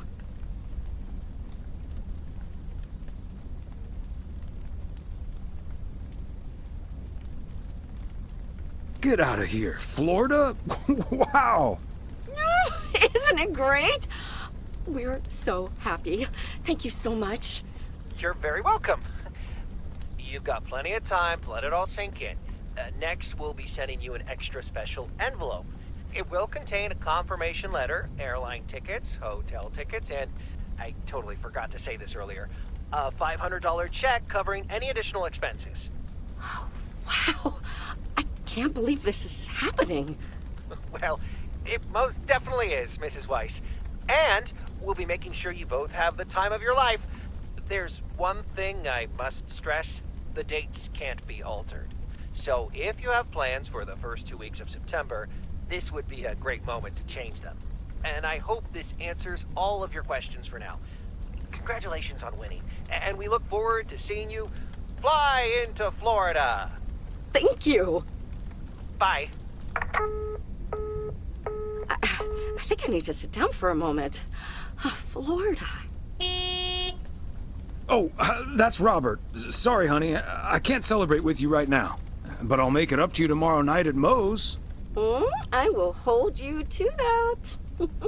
Have fun on the ice, hon. And when you start to freeze out there, just think of sunny Florida.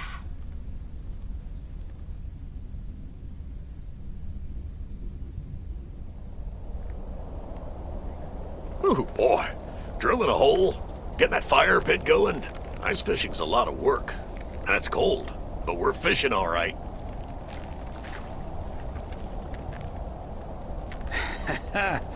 Great stuff, Robert. Thanks for taking me along. No problem, Thomas. Wouldn't have enjoyed it half as much by myself. Man, it's nice out here. This setting could use a guitar.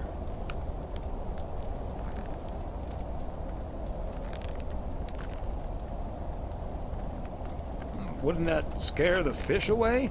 Especially if you start singing. Thank you, Thomas. Your honest feedback is much appreciated. Hey, what was Emily going on about when I picked you up? You guys are going to Florida? Yeah. Apparently, we won a 2-week trip. Wow, congrats. Not that Florida's my cup of tea, if I'm honest.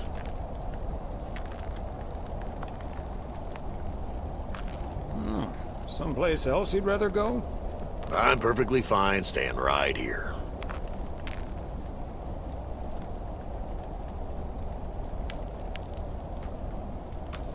PO is great, but is it also a good place to meet someone? I know what you're hitting at. The answer's no, of course. But maybe this is what I need right now.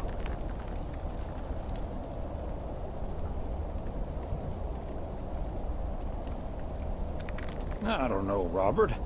Haven't you been by yourself long enough now? Wouldn't it be ideal if Mrs. Wright dropped by my house one day?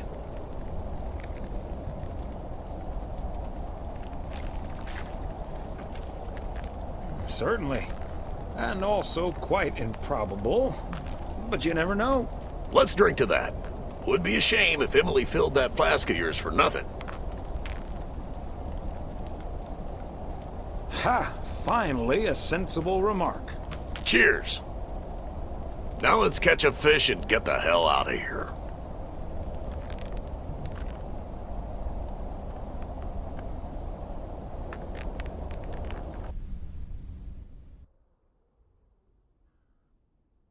Hey, Thomas, do you have a minute? Sure, Frank. What's up? Listen, I just got a heads up from one of my buddies at HQ. He said Walter Morgan left for PO with tires screeching. I need to lay low for a while. If you see him, you haven't seen me, okay?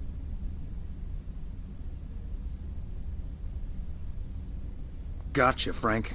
Don't worry about him. Holy crap! Morgan's on the premises! I'm not here. Good morning, Mr. Weiss.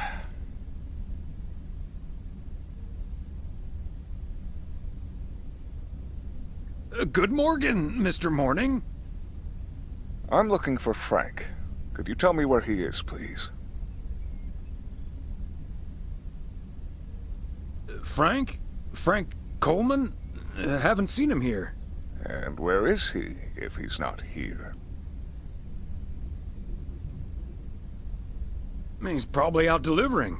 Could be anywhere. I guess I'll have to be patient then.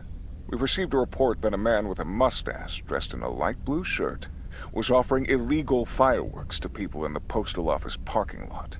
If that man is Frank, and I'm sure it is, then that's strike 3 for Mr. Coleman.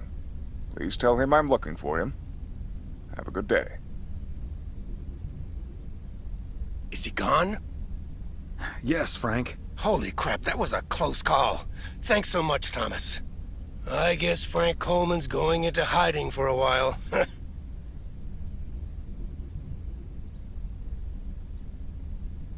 Frank, don't you think it's better to just come clean? Don't worry about it. It'll blow over like always. See you Sunday evening. I guess we'll have to play poker with the curtains closed.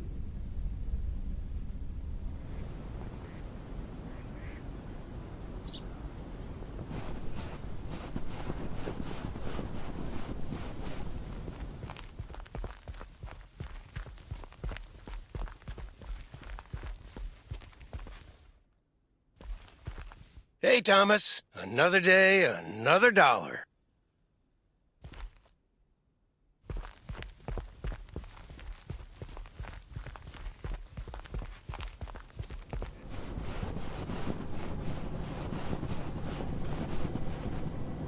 Happy Saturday, everyone. Get ready for a pet peeve from Joseph. Theo, positive or pet peeve? Jack, I've been watching that TV series everyone's been raving about. What's it called? A Hamburger with Fries? I expected a charming sitcom like Bon Appetit, but instead got treated to a lousy mix of mediocre puns and gratuitous violence. If this is where TV shows are heading, then I'm heading the other way. Oh, boy. Well, I'll bet you'll have the road all to yourself, Joseph. We're starting the day sunny, but snow for you folks later on. Enough talking.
Belated Christmas gift?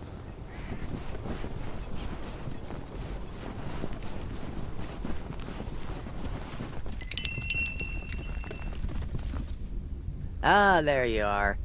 Could you bring this box over to the diner? And if they ask, there's no discount. Sure, why not? Thanks. And remember, no discount. Roger that.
Hi, Thomas. Oh, please tell me that's a big box full of snacks from the general store. This is a big box full of snacks from the general store.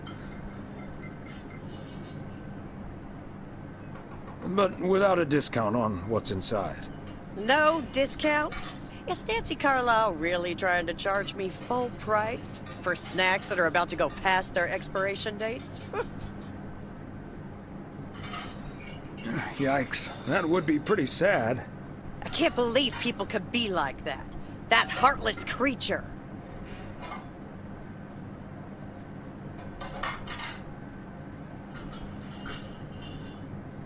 Maureen, easy now. She just drives a hard bargain. Pardon my French, Thomas, but she always manages to drive me up a wall. I'll stop bothering you now. I'll think of something, don't you worry.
Another day, another dollar. I'm starting to sound like Frank.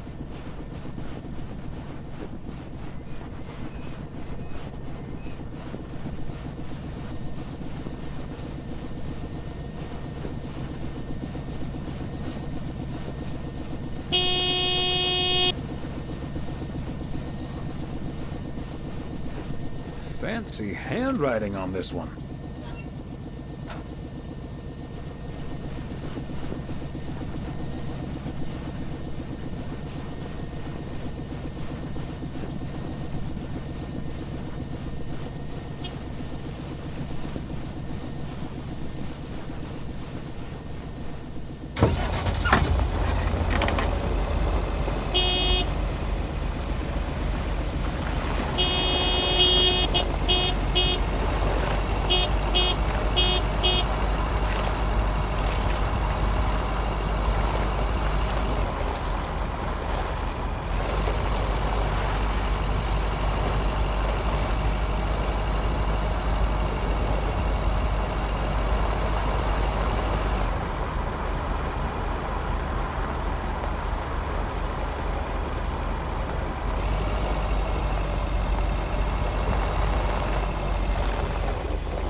Another satisfied customer. Unless it's Bill's.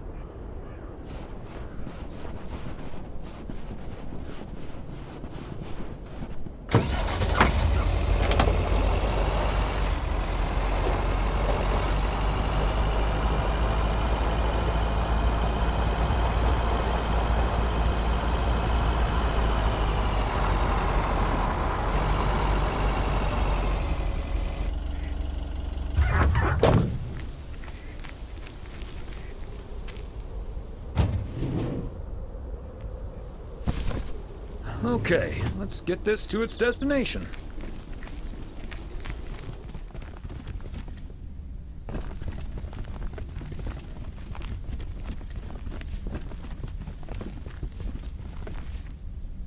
Yet another heavy package for you, Ben. Let me take that off your hands, Thomas. You know, I feel guilty enough as it is. Having you lug around those car parts week in and week out.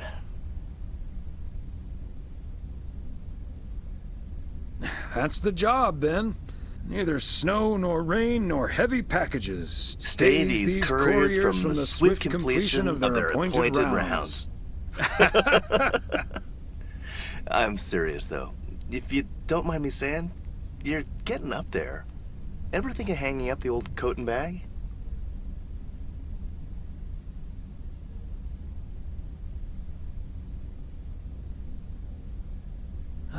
Not until recently, but recently? Yeah. Good for you. Think about it some more would be my advice. Son of a gun. It's the engine parts for the news van. Didn't expect them to come in so soon.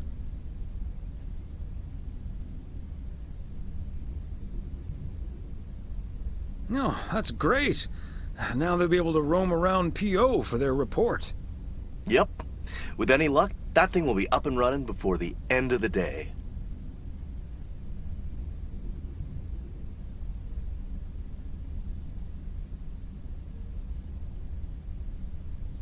Godspeed, my friend. And the same to you, old-timer.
Hello, Thomas.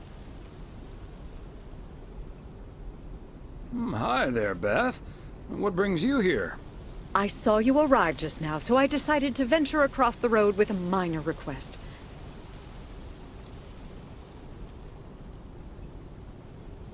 What's so important that you came out here in the cold?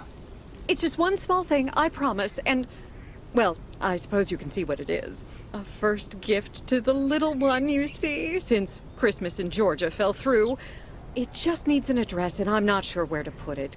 Could I leave this with you so you could make sure it gets where it needs to go? I have the information right here on an old envelope. It's the return address in the top corner.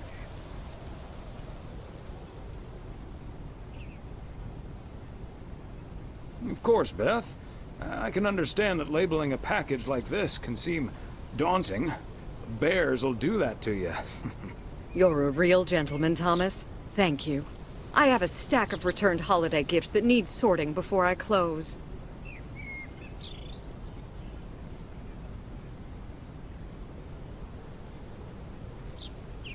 I've handled many a strange parcel in my day. Not to worry. I'll take care of it. Thank you, Thomas. Truly. I'll get the postage to you later, I promise. Oh, and please tell Emily I have a great idea for this Sunday's girls' night. It's a surprise. Bye now. Sure. Enjoy the rest of your day.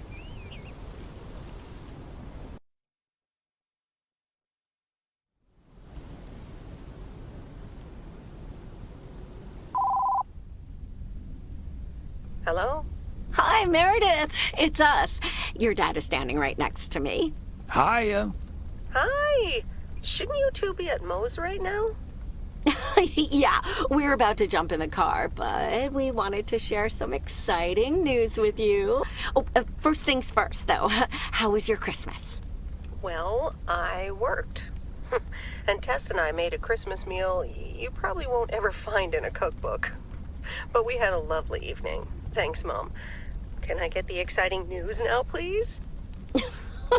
Okay, so your dad and I will fly into Florida this September. I won a sweepstakes. Get out of here. Wow, that's so awesome, Mom. Florida in September. Beats the PO weather, huh? Oh, sure does. Dad, are you excited as well? I sure am. Aren't you worried about flying there? Last time you came to visit, it took a few hours for that green tinge to leave your face. Oh, Meredith, don't make it worse than it was. Fine, fine. Maybe he just boozed too much on the plane. Have you checked if the flight includes free cocktails? Best bring your flask, Dad, just in case.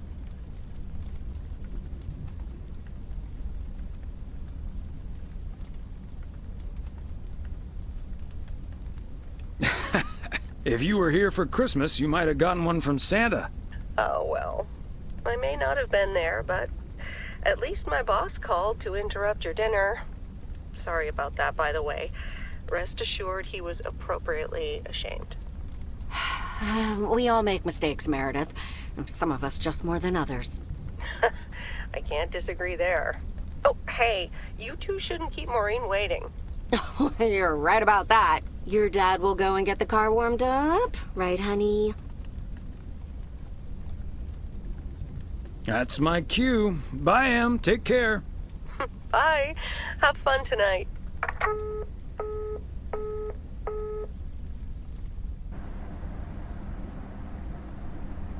Thanks for getting the car all toasty for us, honey. You're very welcome, dear. It's my pleasure. We've been doing this for decades now. And I've never stopped looking forward to spending my Saturday evening here with you.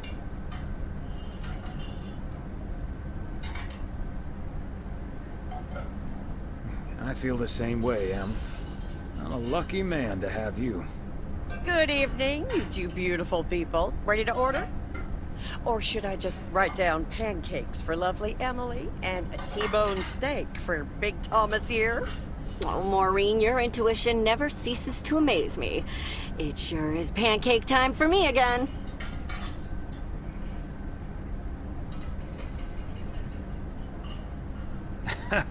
Big Thomas would very much like that, Maureen. Thanks. You got it. Be right back, folks. Ashley, it's pancake time! And get the steaks out! This will never get old. But Beth making surprise plans and this Florida trip landing in our lap got me thinking a little bit. If we're getting close to being able to do whatever we feel like doing, does that mean we should stay in PO forever?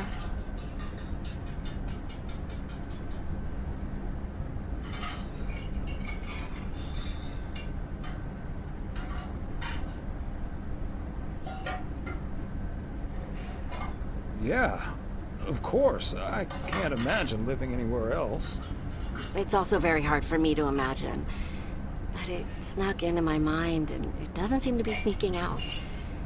And it's not like your arthritis will stop acting up in weather like this.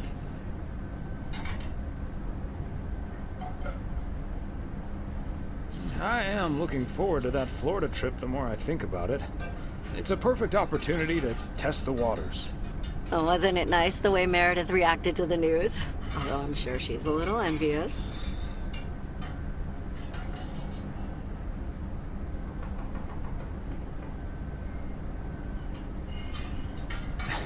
Yeah. When's the last time she had a few days off and left the big smoke? Okay, folks, while Ashley's busy in the kitchen, it's time to fill Mo in on a few details. A little birdie told me you two were off somewhere fancy. Maureen, I was planning on telling you and the girls all about it tomorrow evening. But I'm sure you've also heard it's Florida in September. Florida in September. Oh, imagine that. Oh, I'm so happy for you two. Thanks, Maureen.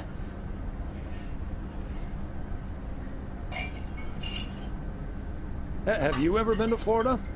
Are you offering your ticket to me? Oh, Thomas, that's so nice of you. Nice try, Maureen. Nice try. But the only one sitting next to me on that plane is my man. Are you totally sure about that, though? I heard that a certain Walter Morgan will probably not be very lenient with holiday requests from the postal office employees.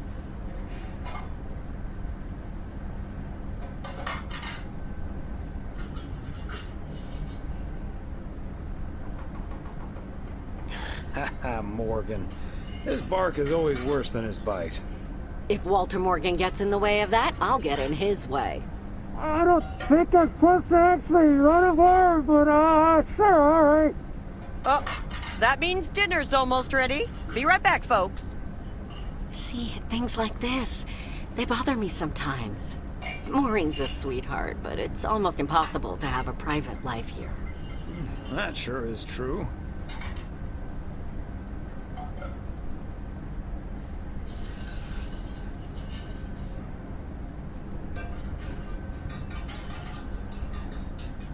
Would be nice to walk around somewhere without everyone calling you mailman. That's a good thing about working at the motel. Most of the people I'll never see again. Oh, Maureen's heading this way again. Let's just enjoy our lovely dinner together, shall we? We shall. I could eat a horse. Look alive, folks. 2 plates of the good stuff.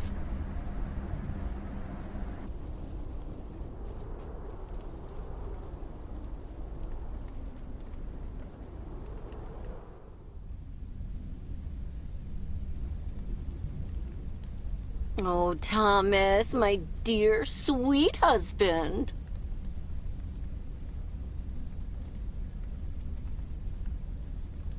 The one and only.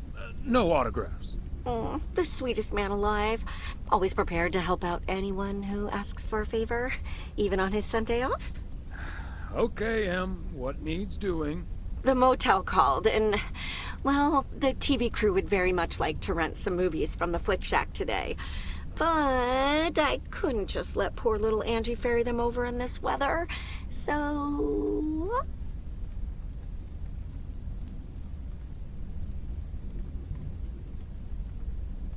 So you promised them I'd do it? Bingo! Would you, dear? Pretty please.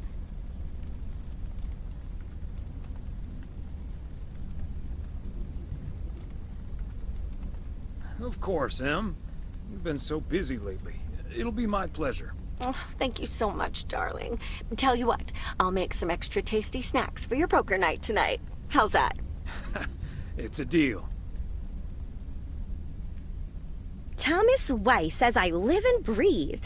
What in tarnation are you doing out and about in the mail truck on a Sunday?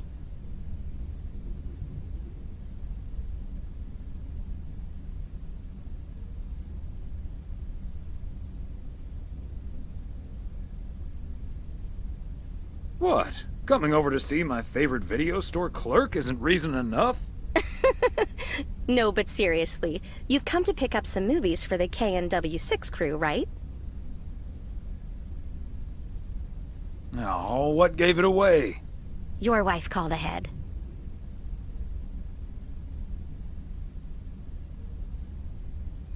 Yeah, the old ball and chain has me running errands on my day off. But first things first. So, what's the hot gossip on these out-of-towners? Well...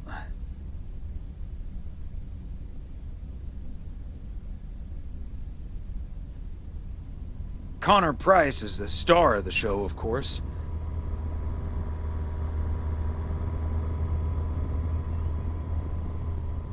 Didn't like him at first, but he's less of a jerk than he seemed.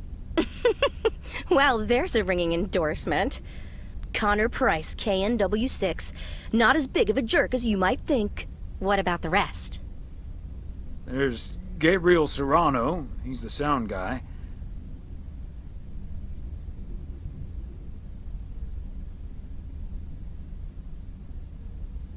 Maureen seems to think he has a crush on Ilsa Richter.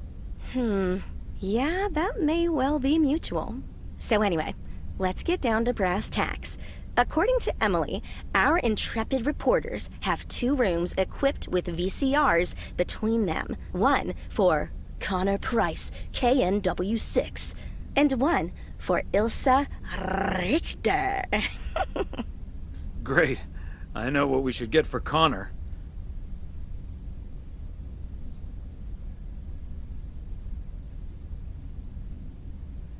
Got any motivational tapes on how to win friends and influence people? Great idea. But Connor's already made his pick. Octopussy. It says it's James Bond's all-time high. I guess they forgot about that time he went to the moon. Fine by me. And what did Ilsa choose? That's where we come in. See, she wants us to pick the movie she'll be watching with her colleague, Gabriel. Thomas, she wants us to pick the movie she'll be watching with Gabriel.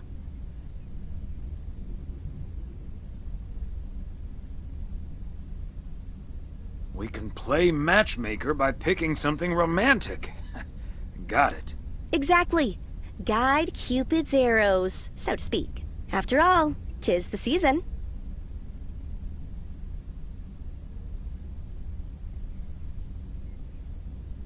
For a little post-Christmas magic? Maybe. You and Emily are regular customers, so you know what I have available. So, which film will it be?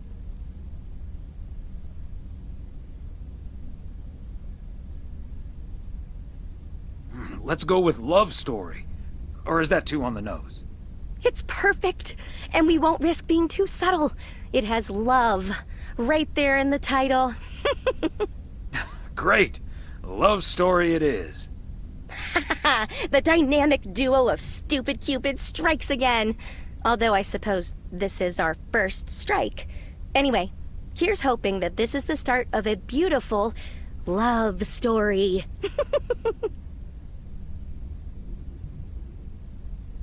I have a good feeling about this. Anyway, I'd best be on my way, getting these to the motel. Yeah, thanks for doing this, Thomas. My car, much like myself, is not built for snow. Say hi to Emily. Will do. Bye, Angie.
Special delivery.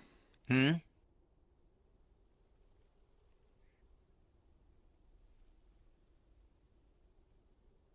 need the room numbers for Price and Richter.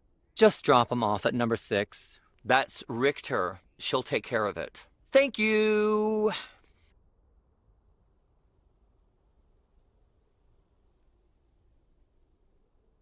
Yes, don't get up now. I'll take care of it.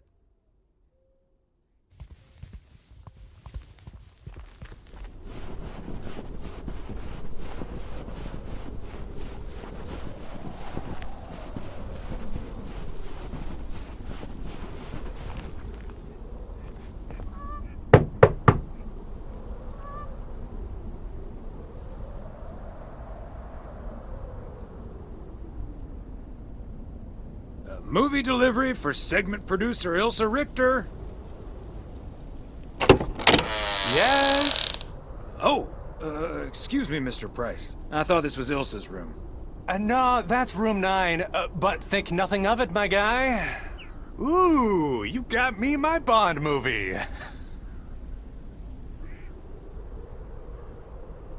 Yes, sir. Apparently it's James Bond's all-time high. Love it. You know, Moore's an even better 007 than Conway. He just oozes that classy British wit. Thank you so much.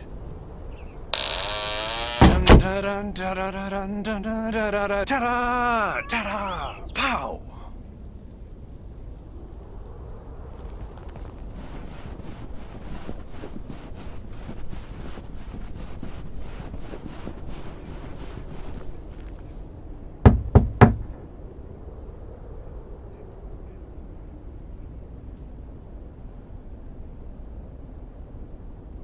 Here's hoping this is Ilsa Richter's room.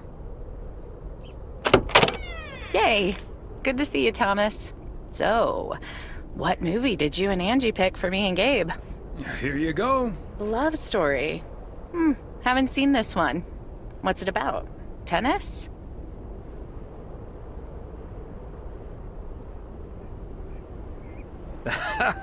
Good one. Not about tennis, but it's still pretty ace. Ha ha. I'm sure it is. Looking forward to it. Let me guess. This was Angie's pick.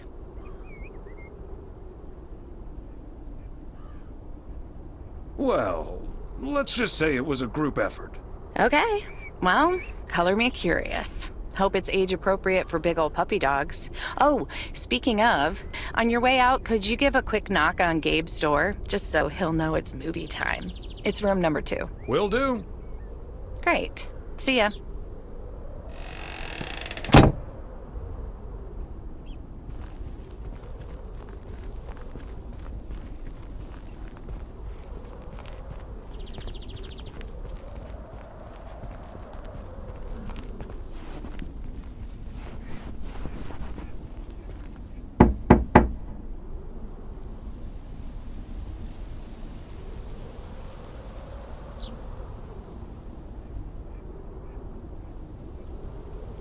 It's movie time, Gabe. Get your butt over to room number 9. Thanks, Thomas. I'll be right over. My work here is done.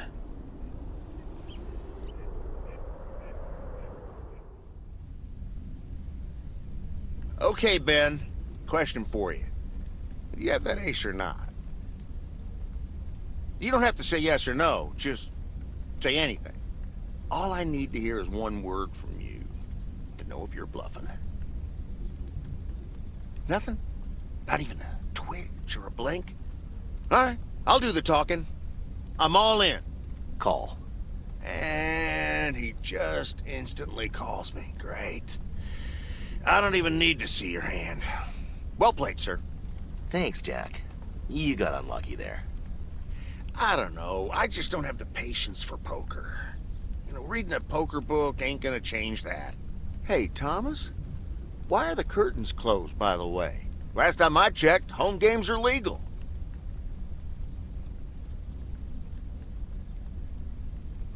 Oh, I don't know. Just feels more cozy, I guess. Thomas, we don't need to keep this a secret. Walter Morgan's on my tail. Someone snitched on me, and now I need to lay low until I have a good enough alibi. Morgan again? What'd you do, Frank? I hope you didn't put Lady's underwear in his briefcase again. And please tell me you stopped putting dead rats in his exhaust. Ha! The classics. No, I didn't prank him at all this time. He's just out to get me. All I did was sell fireworks to someone. He said something about that being my third strike. I might actually lose my job, fellas.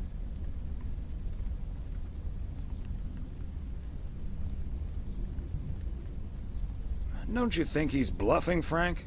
I'm afraid not, Thomas. I'm not gonna call his bluff in any case. I just need a plan. I'm guessing they don't have any photographic evidence. Pictures of you selling these fireworks? Just that there's a guy fitting my description. What are you getting at? I might have a little plan. But let's first play a few more hands. I'm down almost 30 bucks. One sec, Jack. Frank, I'm curious. We know Walter Morgan has a few reasons to dislike you, but why do you dislike him? I could tell you why, but it's not a pretty tale. And it better not leave this room, kitchen. Sure, Frank. My lips are sealed, for once.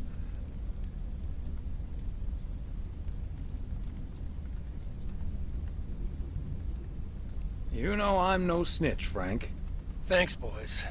All right, so this one time back in the summer of '69, it was before I started working in PO.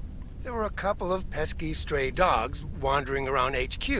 I say pesky, but they never really hurt anyone.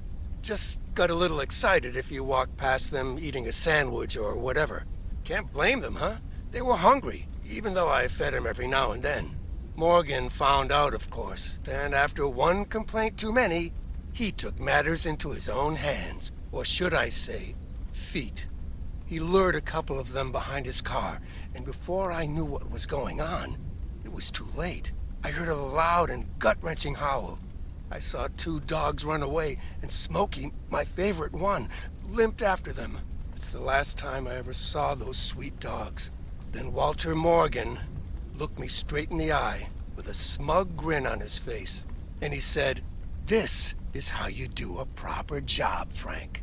I can still see that grin when I close my eyes. Okay, that does it. Walter Morgan is now on my eternal shit list, and I'll make sure the rest of PO knows about it.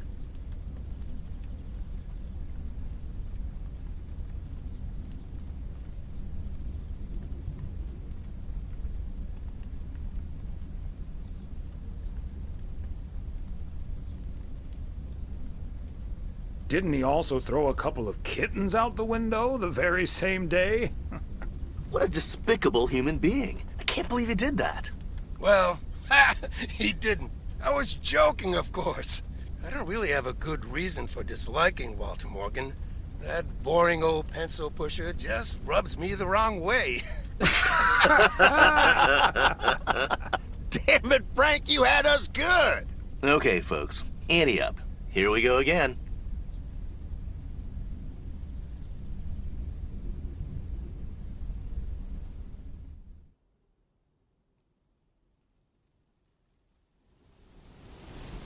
Psst, Thomas, over here.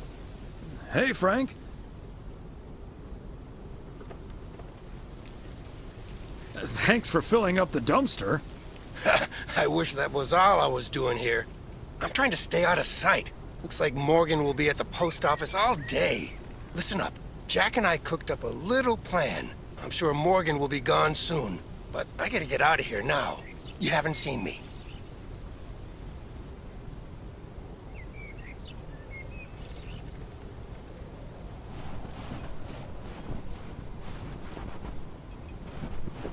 Top of the Monday morning, P.O.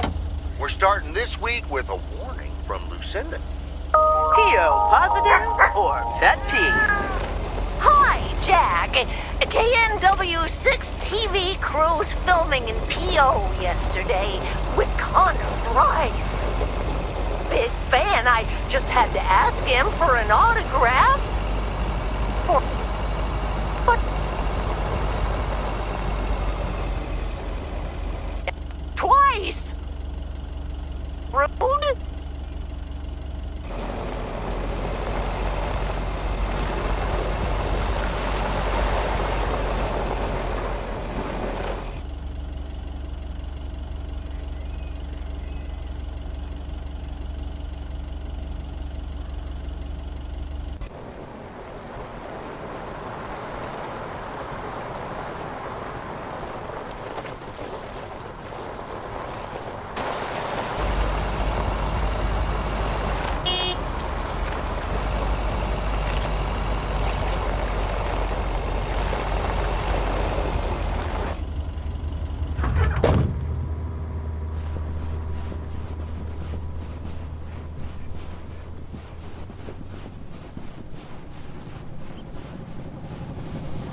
Dad's got such a great price on this house.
There we go.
Part and parcel.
the parcel, Thomas. Don't forget the parcel.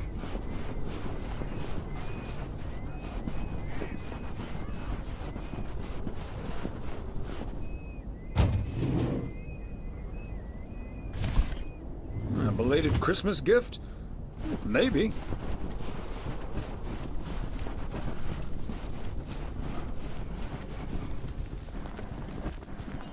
Hi there, ladies.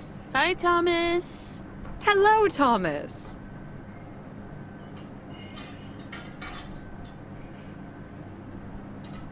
Well, this looks cozy. It is. You just dropped in at the good part. Oh, the good part? That's my favorite part. Well, I actually really need to get moving with the New Year's party coming up. Okay, so before I leave, we had this awesome girls' night yesterday thanks to Beth. It was hilarious.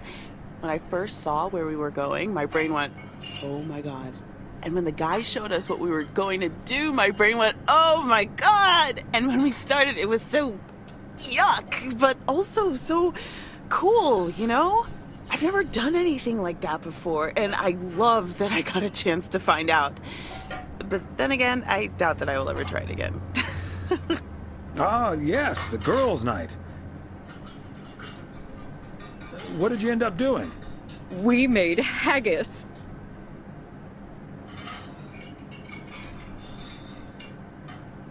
Oh, gesundheit. I said haggis. It's a Scottish dish made from a sheep's liver, lungs, heart, and suet, all stuffed into a sheep's stomach. It's this fascinating traditional gourmet staple stemming from the 15th century, would you believe? Poems have been written about it.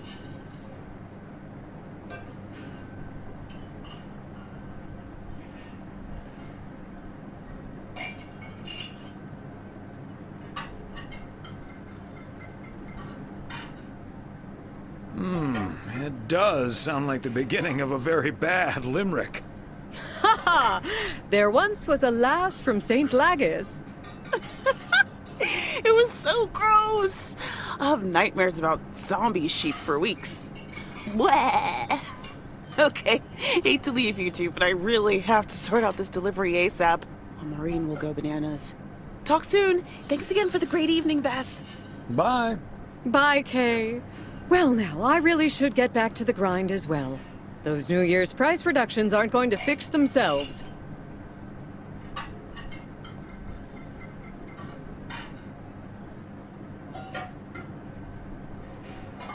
Okay, rather you than me. See you soon. All right, see you soon, Thomas.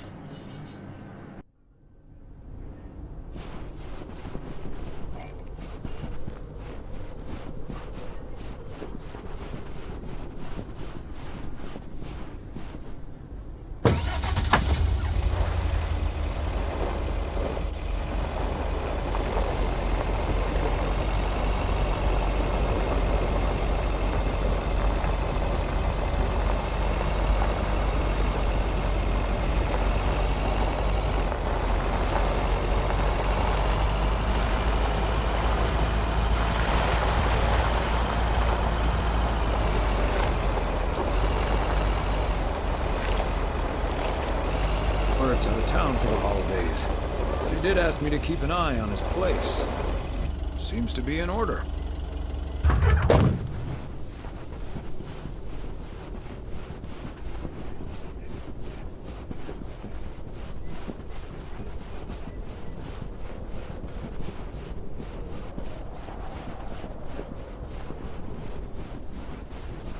Okay, are we rolling? We're rolling. We're rolling. Okay, let's get this in one. I'm freezing my ass off. When Chekhov saw the long winter, he saw a winter bleak and dark and bereft of hope. Yet we know that winter is just another step in the cycle of life. In the summer months, this lake is bustling with activity. As the local fishermen cast their rods, the tourists plunk down hard-earned cash to rent a boat and spend a delightful sun-soaked day on the water. Not so during this particularly harsh winter, however. Now the watery heart of Providence Oaks finds itself completely frozen over. No, that won't do as an analogy because now we're sort of implying that residents have grown cold-hearted during the winter. Doesn't work, doesn't scan. Yeah, and what was with that Chekhov stuff? I don't get it. Chekhov? Like from Star Trek? All right. Let's try something else. Hey, wait a minute, Mr. Postman. How's it going?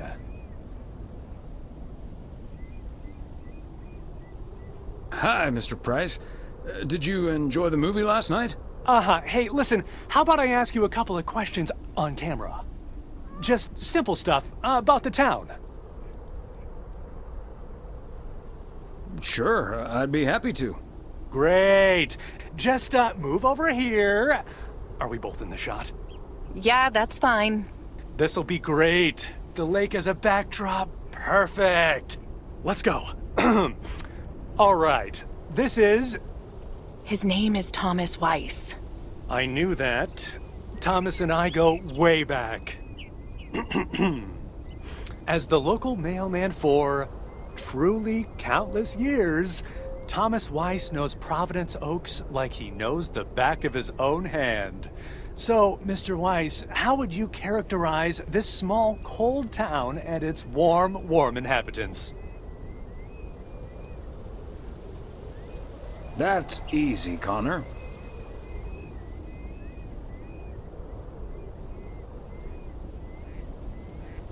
In the eons I've been the local mailman, I've learned one thing.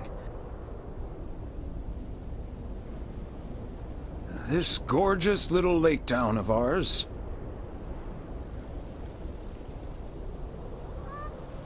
cannot be summed up in a single soundbite. But one thing's for certain.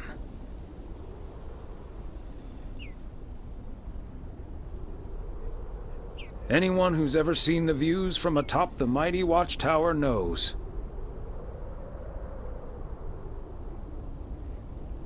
Providence Oaks is breathtaking. And wherever you are, or whatever you face, this is home. And cut.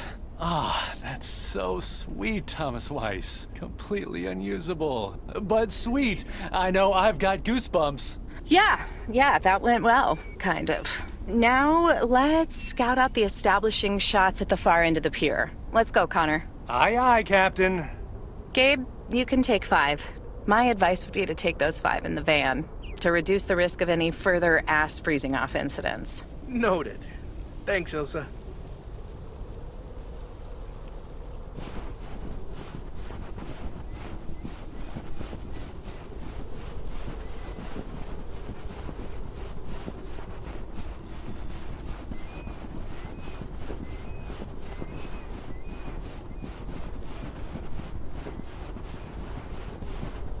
Fancy handwriting on this one.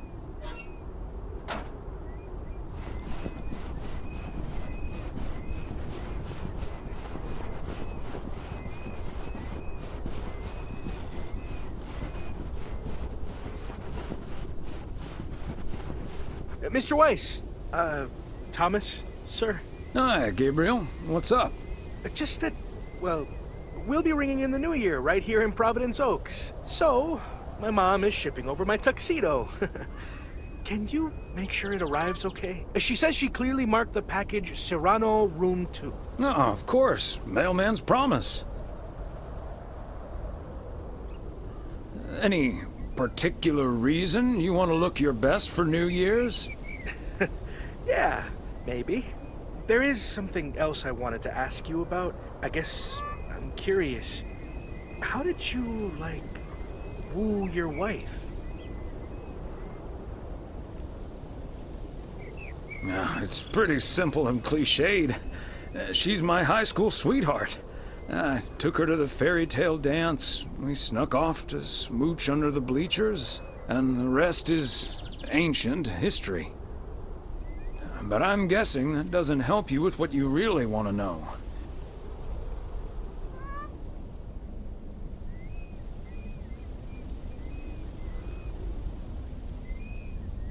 You want to know if you should make a move on Elsa. Shh, keep it down! Don't mention her name. But yeah, I'm terrible at that kind of stuff. It's just, you seem like a wise man. I'd really appreciate your advice. Well, okay then. My advice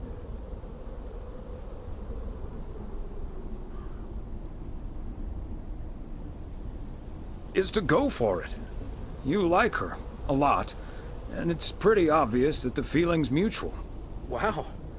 And is that your definitive judgment?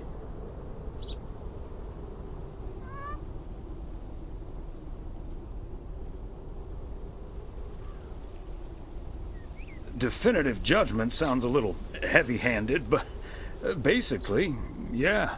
All done. Hey, what are you two schmoozing about?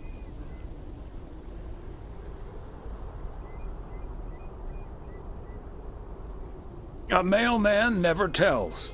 Excellent. Now start the engine, Gabriel. We're rolling out pronto. Man alive, it's cold today. On it, Mr. Price. Thanks, Thomas. You've been a huge help. So, take good care of that tux, yeah? Will do. Bye, folks.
Oh, Thomas! Hello there! Could you be a sweetheart and bring that over to me? Of course. Oh, careful now. Robert cleared most of the snow, but it's still a bit slippery. Thank you so much. If only I still had the balance and agility of my feline friends. Oh, and good day to you, of course.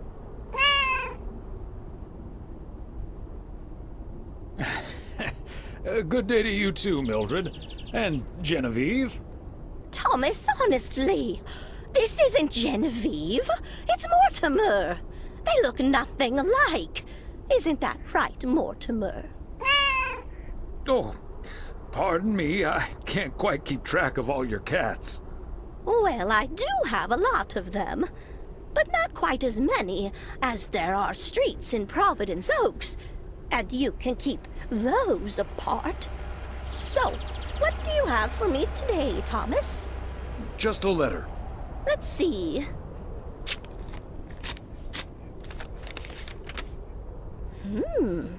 This sounds interesting.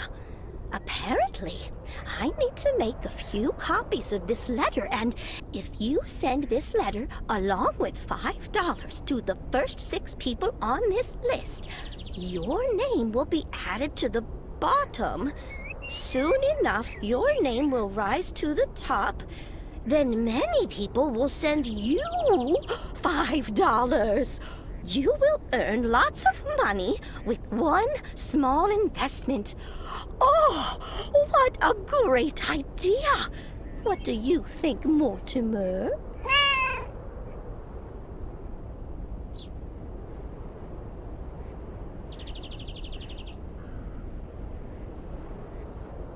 Mildred, that's a classic chain letter scam. Don't fall for it. No one ever got rich off of one of those. Well, except for the post office. Are you sure, Thomas? They make it sound so easy. They always do. But there's no such thing as a free lunch, sadly. $30 is quite a bit of money. I'll think about it. You do that, Mildred. See you at Moe's tomorrow night? Probably. Bye, dear.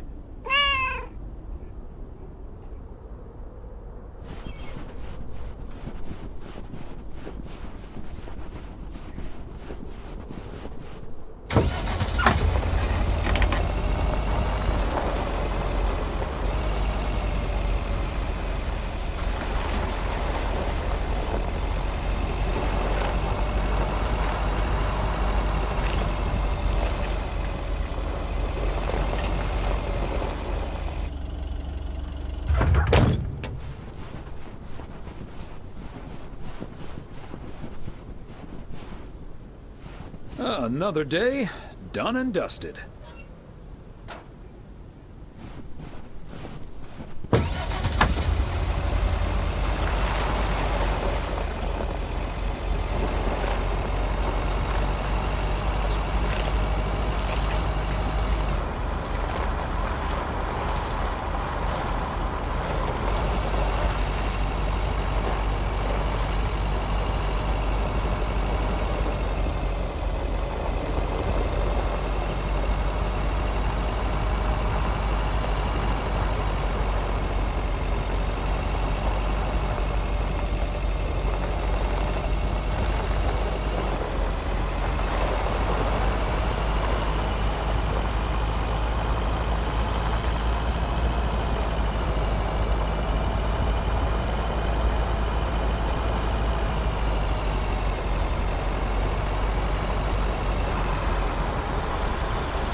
Hey, Thomas, have you seen Jack?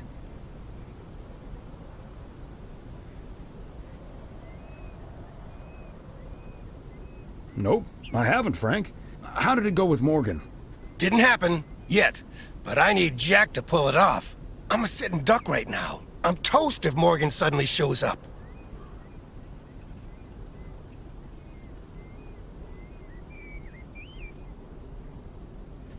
Don't worry, Morgan has probably left P.O. already. Good afternoon, gentlemen. Sorry for interrupting your conversation. Mr. Coleman, I see you've managed to be present at the job position you're currently holding. I think it's time you and I had a little chat inside the office.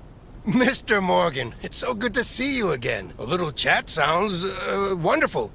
But I'm afraid there's an extremely urgent parcel I have to deliver right now. So stay put, and I'll be back in about 30 minutes. You can stay right here, Frank. I'm sure Mr. Weiss would be happy to deliver that package for you. Right, Thomas?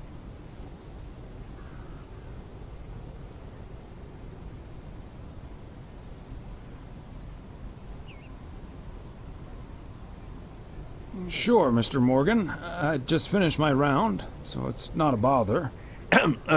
Excuse me, sir? Hi. Hello. I heard you were looking for a guy in a light blue shirt with a mustache to purchase illegal fireworks in the parking lot of the post office? Well, you found him. Illegal fireworks? Who do you think I am? Sir, you don't have to keep your guard up. Frank and Thomas here both know me very well, and I'm sure they won't tell a soul about what you're doing right now. So, what will it be? I've got rockets, Roman candles, fountains, sparklers. I even have barrages that'll give you a fireworks extravaganza that you won't ever forget. I think there must be a misunderstanding here. Please, don't put Mr. Morgan in this position. If people walk by and see this, they might snitch on him and get him into trouble. He could even lose his job over this.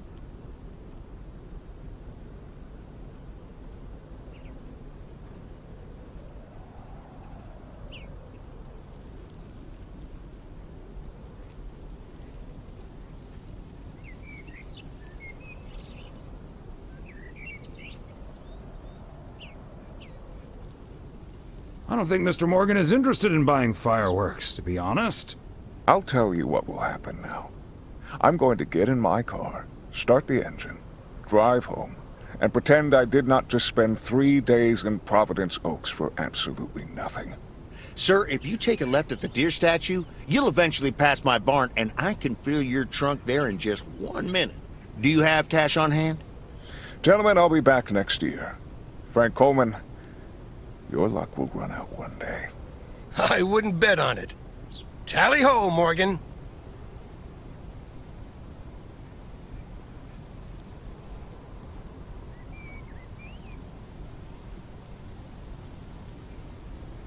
Boy, oh boy. If you can't stand the heat, stay out of the kitchen. Thanks, guys. I owe you one.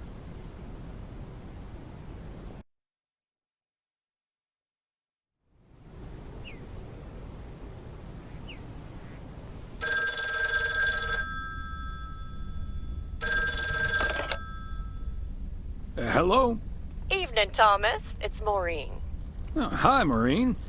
If you're looking for Emily, she's at the motel right now. I was actually looking for you, Thomas. I don't know what to do with this Nancy situation. I get so worked up just thinking about it. And that usually gets in the way of doing the right thing, you know? I need to talk to someone who's a bit more emotionally detached from the situation.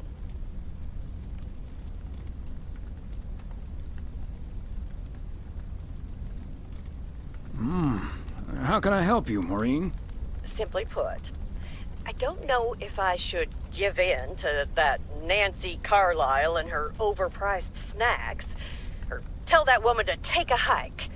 But then we'll end up with a lackluster New Year's Eve party.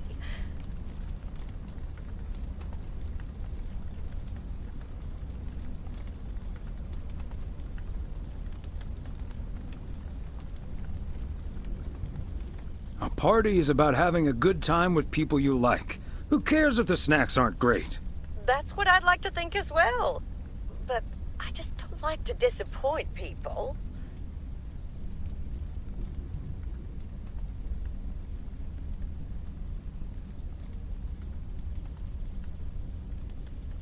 It may not be the perfect party, but people will understand that you had to draw a line in the sand. I think you're on to something there, Thomas. I'm not yet totally sure what I'm gonna do, but at least my mind's at ease now. Thanks for lending me your ear and advice. You're a doll.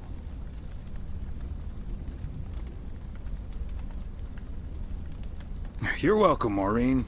Take it easy.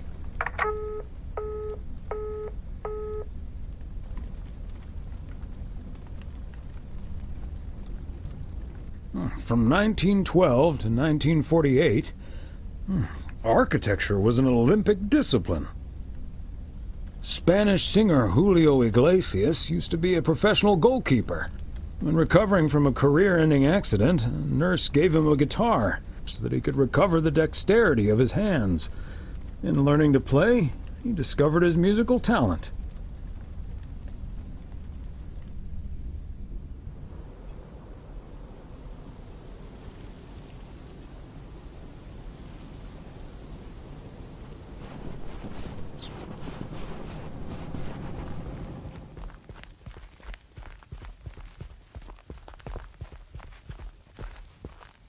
Who do you think is better, Magic or Bird?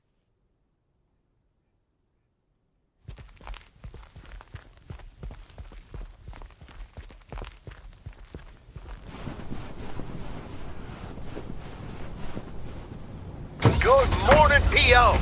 I'm starting today with the weather forecast. It will be bright and beautiful. Which brings us to the last P.O. positive or pet peeve of the year. Big one, yours truly. Who'd like to end 1985 on a positive note? P.O. positive or pet peeve? We all know P.O.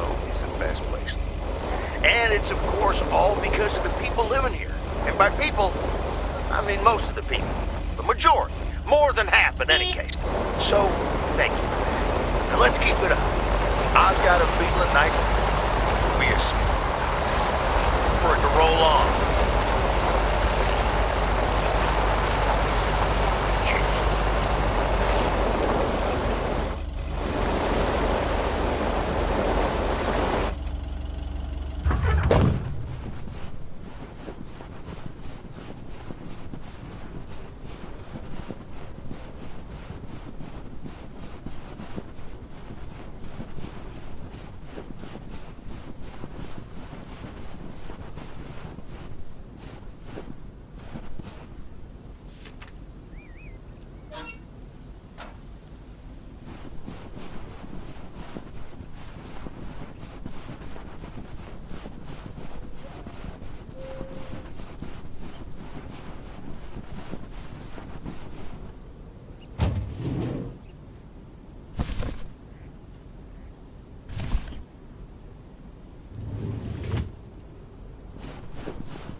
They must be out of town for the holidays.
Okay, let's get this to its destination.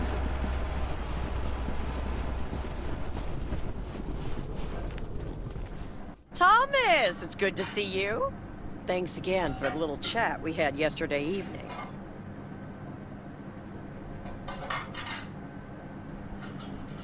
Have you made a decision on what to do? Yep, and I hope it's the right one. But I guess some situations don't have a perfect solution. You'll find out tonight, Thomas. We'll have a grand old time regardless.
Oh, hey, Thomas. We're about to do a little interview, but you're welcome to listen in.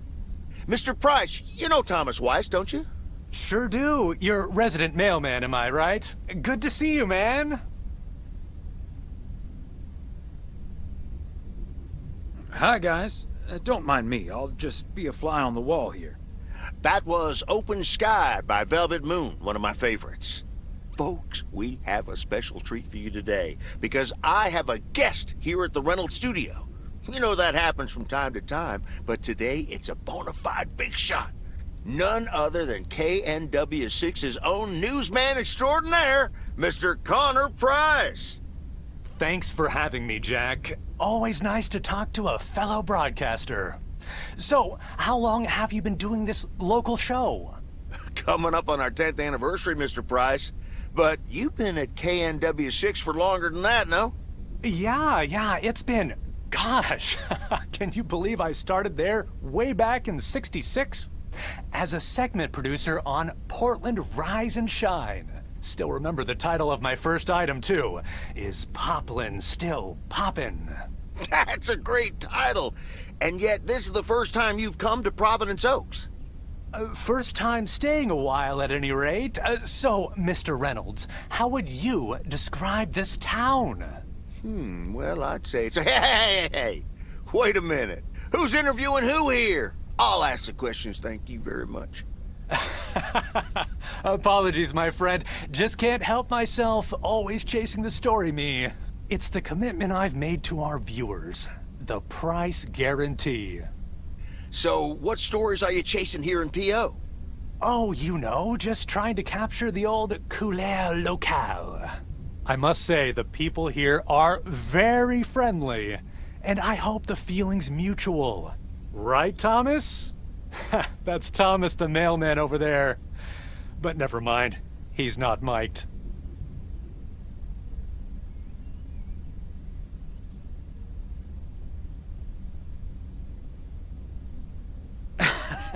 Yes, and no, I'm not. You don't say. Because we happen to have a little section called P.O. Positive or Pet Peeve. You might have heard of it?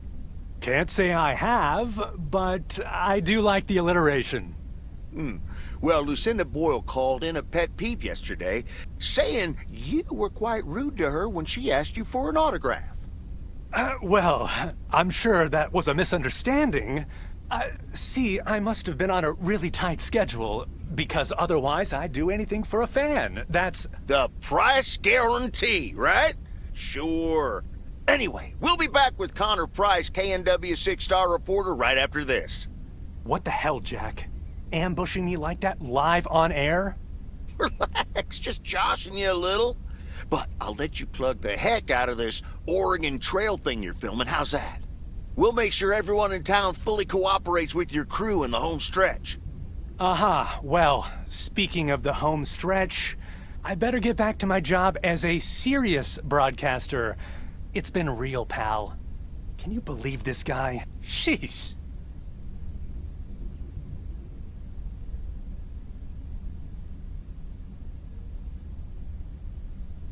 Don't take it personally, Mr. Price. Jack's a swell guy. Huh. That's the thanks I get for stopping by amateur hour. Sorry you had to witness that, Thomas. Made for good radio, though, while it lasted anyway. I'll see you at Moe's tonight, yeah? You don't want to miss what Frank's been cooking up. Can't wait. See you there.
P.O. Tuxedo Service. He's not in.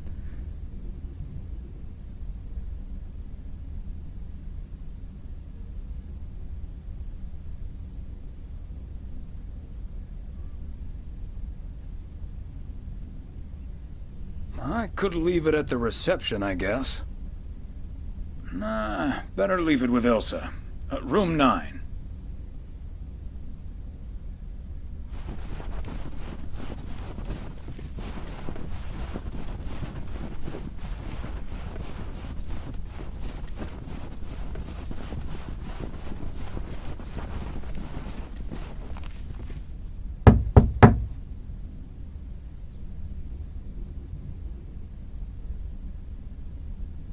Knock, knock.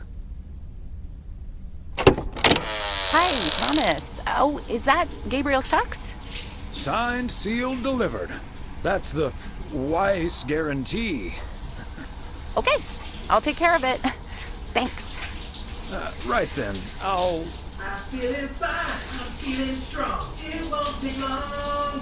Ooh, when I use my witchcraft. Ooh, when I use my witchcraft. Ooh, yeah.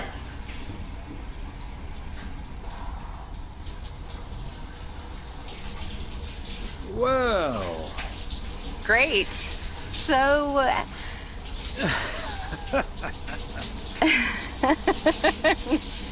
See you tonight at the diner. Oh, and thank you. My pleasure, Ilsa.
Hello? Hi, Meredith. It's the Weiss family again. We wanted to wish you a happy new year before we're going to Moe's. Hey, thanks. We've got a little over an hour left here before it's 1986. You'll watch out for those fireworks, won't you? They're so unpredictable. I will. I'll probably stay inside anyways. We've got 4 more hours to go, but Happy New Year! I'd rather be early than late. Are you going anywhere to celebrate? Thanks, Dad. We're all a bit drained after making the deadline. Some guys from the office were going to do a ER Kung Fu tournament, but I didn't feel like it. A Kung Fu tournament? On New Year's Eve? Yes, Mom, it's a video game. But Tess and I are going to watch Trading Places instead at my place. I think that New Year's Eve is overrated anyway. People seem to think it must be the best night of the year, but all you usually get is a lot of drama and a solid hangover. My New Year's resolution was not to make a big deal out of New Year's Eve anymore. And it looks like I'm not going to break it. But don't let that ruin your evening. I totally understand you, Meredith. My best New Year's Eve was actually one I spent all by myself. I don't know why, but that night I've never felt more at peace. And most parties aren't worth the hangover anyway. Maybe that's because you usually forget half of what happened. Sorry, Meredith. Your father's memory needs a little grease between the hinges. Like starting the car in time before going to Moe's? Bingo! Okay, guys, I won't hold you up. Have a great evening, and a Happy New Year. Love you.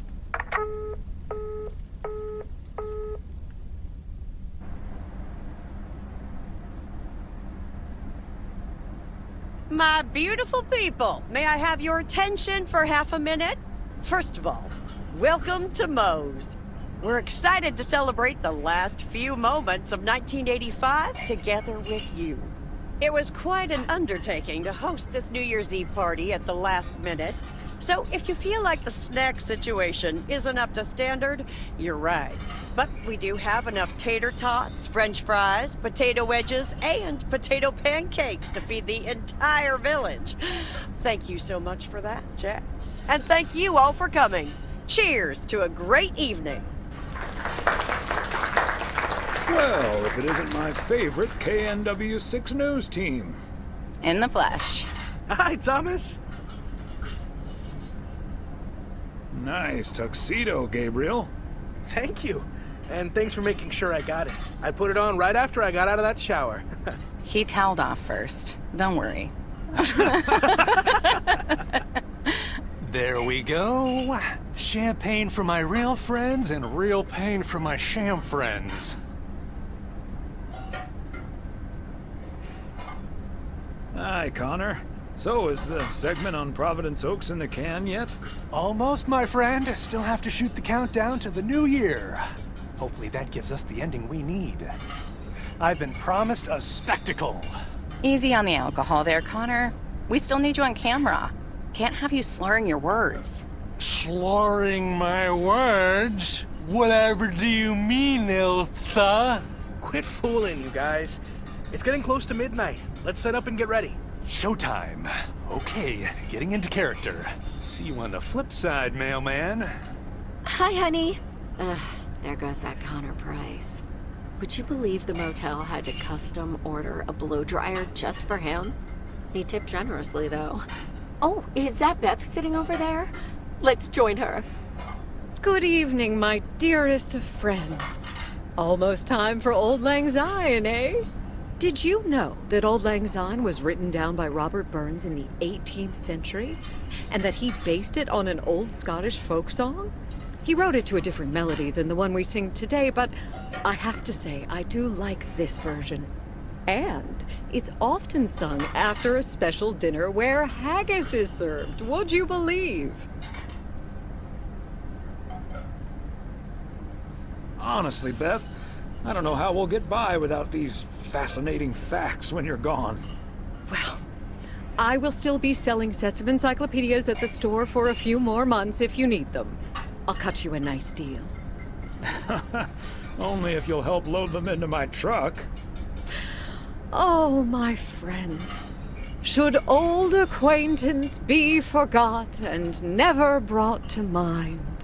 Well, whatever the future brings, this old acquaintance here will be hard-pressed to ever forget you two. I hope that's a good thing. I'm sure we're memorable in a good way. So are you, dear Bethy. And like you said at Christmas dinner, even if the reasons for change are sometimes out of our hands, let's focus on the new beginnings that come along with them. And what better time for new beginnings than New Year's Eve? Attention, folks! It's showtime! If you want to see the biggest fireworks show west of the Rocky Mountains, you better be standing outside in about 10 minutes. That's my cue. From a little spark may burst a flame, as Dante once put it. But I need to visit the ladies' room first, or I'll turn into a pumpkin. See you outside. Isn't she marvelous? I'm so happy for her, but I am going to miss Bethy. So will I.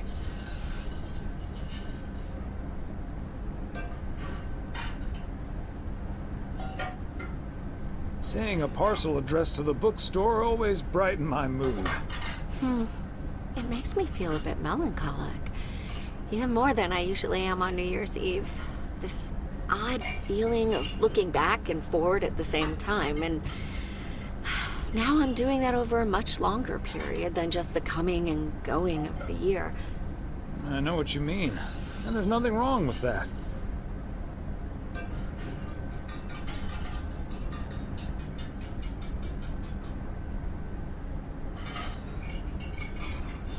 It's good to have something to look forward to. And we sure have something to look forward to, don't we? I guess that's what's most important in life. Let's enjoy the here and now instead. Our wise and beautiful daughter just taught us not to demand that this should be the best evening of the year. But we're allowed to try it, right? So this is where my speech ends, my dear husband. And now I need a glass of champagne. I'll drink to that. And to you. And all the good things the new year will bring us. Maureen, I need champagne. For me and my beautiful wife. You got it, sir. Just grab your glasses and join me in the bottle outside. It's less than a minute now. 20 seconds on go, Mr. Price. Go. And so, 1985 draws to a close. With mere seconds left in the year, I've been told this little lake town will strive to end 85 with a bang. In 10, 9, 8, 7, 6, 5, 4. Holy Toledo! Ilsa, are we getting this? Somebody check on Frank!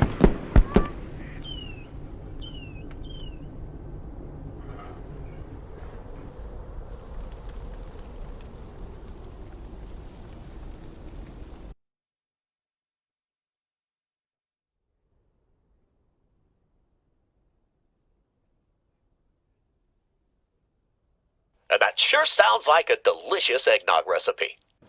Hurry up, dear. It's coming up next. Yes, don't get too excited now.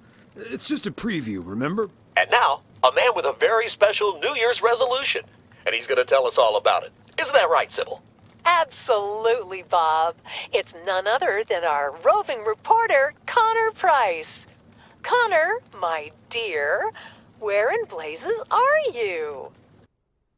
Well, Sybil, I'm in beautiful Providence Oaks, wishing you and Bob and our viewers a joyful 1986. And as for my New Year's resolution, Bob, why, it's my very special price guarantee to all of you that I will be sharing gripping tales and intimate portraits from all over Oregon in an all-new series of special reports on small-town America. Part 1 will air tonight at 8, right here on KNW6. And it will be all about the gorgeous little lake town where I was fortunate enough to spend the waning days of 1985. Here, let's take a look at an exclusive sneak peek. Providence Oaks, an idyllic town by a lake just south of Melville. It's where this reporter counted down to 1986. And although, unfortunately, the fireworks started a little early, so we didn't quite manage to catch them on tape. Take it from me, it was quite the spectacle, courtesy of postal worker Frank Coleman. Just a faulty batch of leftover 4th of July material, I guess. Not mine, anyway. No siree. But I'm all right, folks. Really, everyone can stop calling me at home. I'm A-OK. And perhaps that encapsulates the true nature of Providence Oaks. Or P.O., as it's called by those who know and love it. It's a town where, even when things don't go as planned, folks will be all right and A-OK. It's just, we help each other out, and there's nothing we can't fix. A town where first impressions can be deceiving. This town may look sleepy from the outside, but trust me, there's always so much stuff to do and take care of. Ugh. A town where generations have grown up. It's a great place to raise kids, and also a great place to have been raised as a kid. Myself, I mean. Back when I was a kid, being raised here.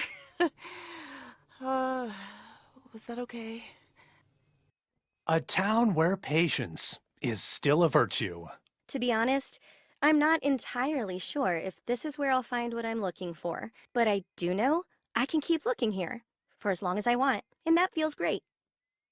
A town full of unique individuals that, deep down, have more in common than you'd think. The average Providence Okian probably doesn't exist. We do tend to keep to ourselves until someone needs us. Then we show up. always. A town you can't help but love. You know, I just think it's the best place in the whole wide world. Sue me. And where everyone has a story to tell. To me, it's all about the people. Because... Yes, well, leave it to the mailman to say it best. This is home. Indeed. Providence Oaks, like so many other places in our great state of Oregon, is a small town with a big heart. This is Connor Price, KNW6, PO.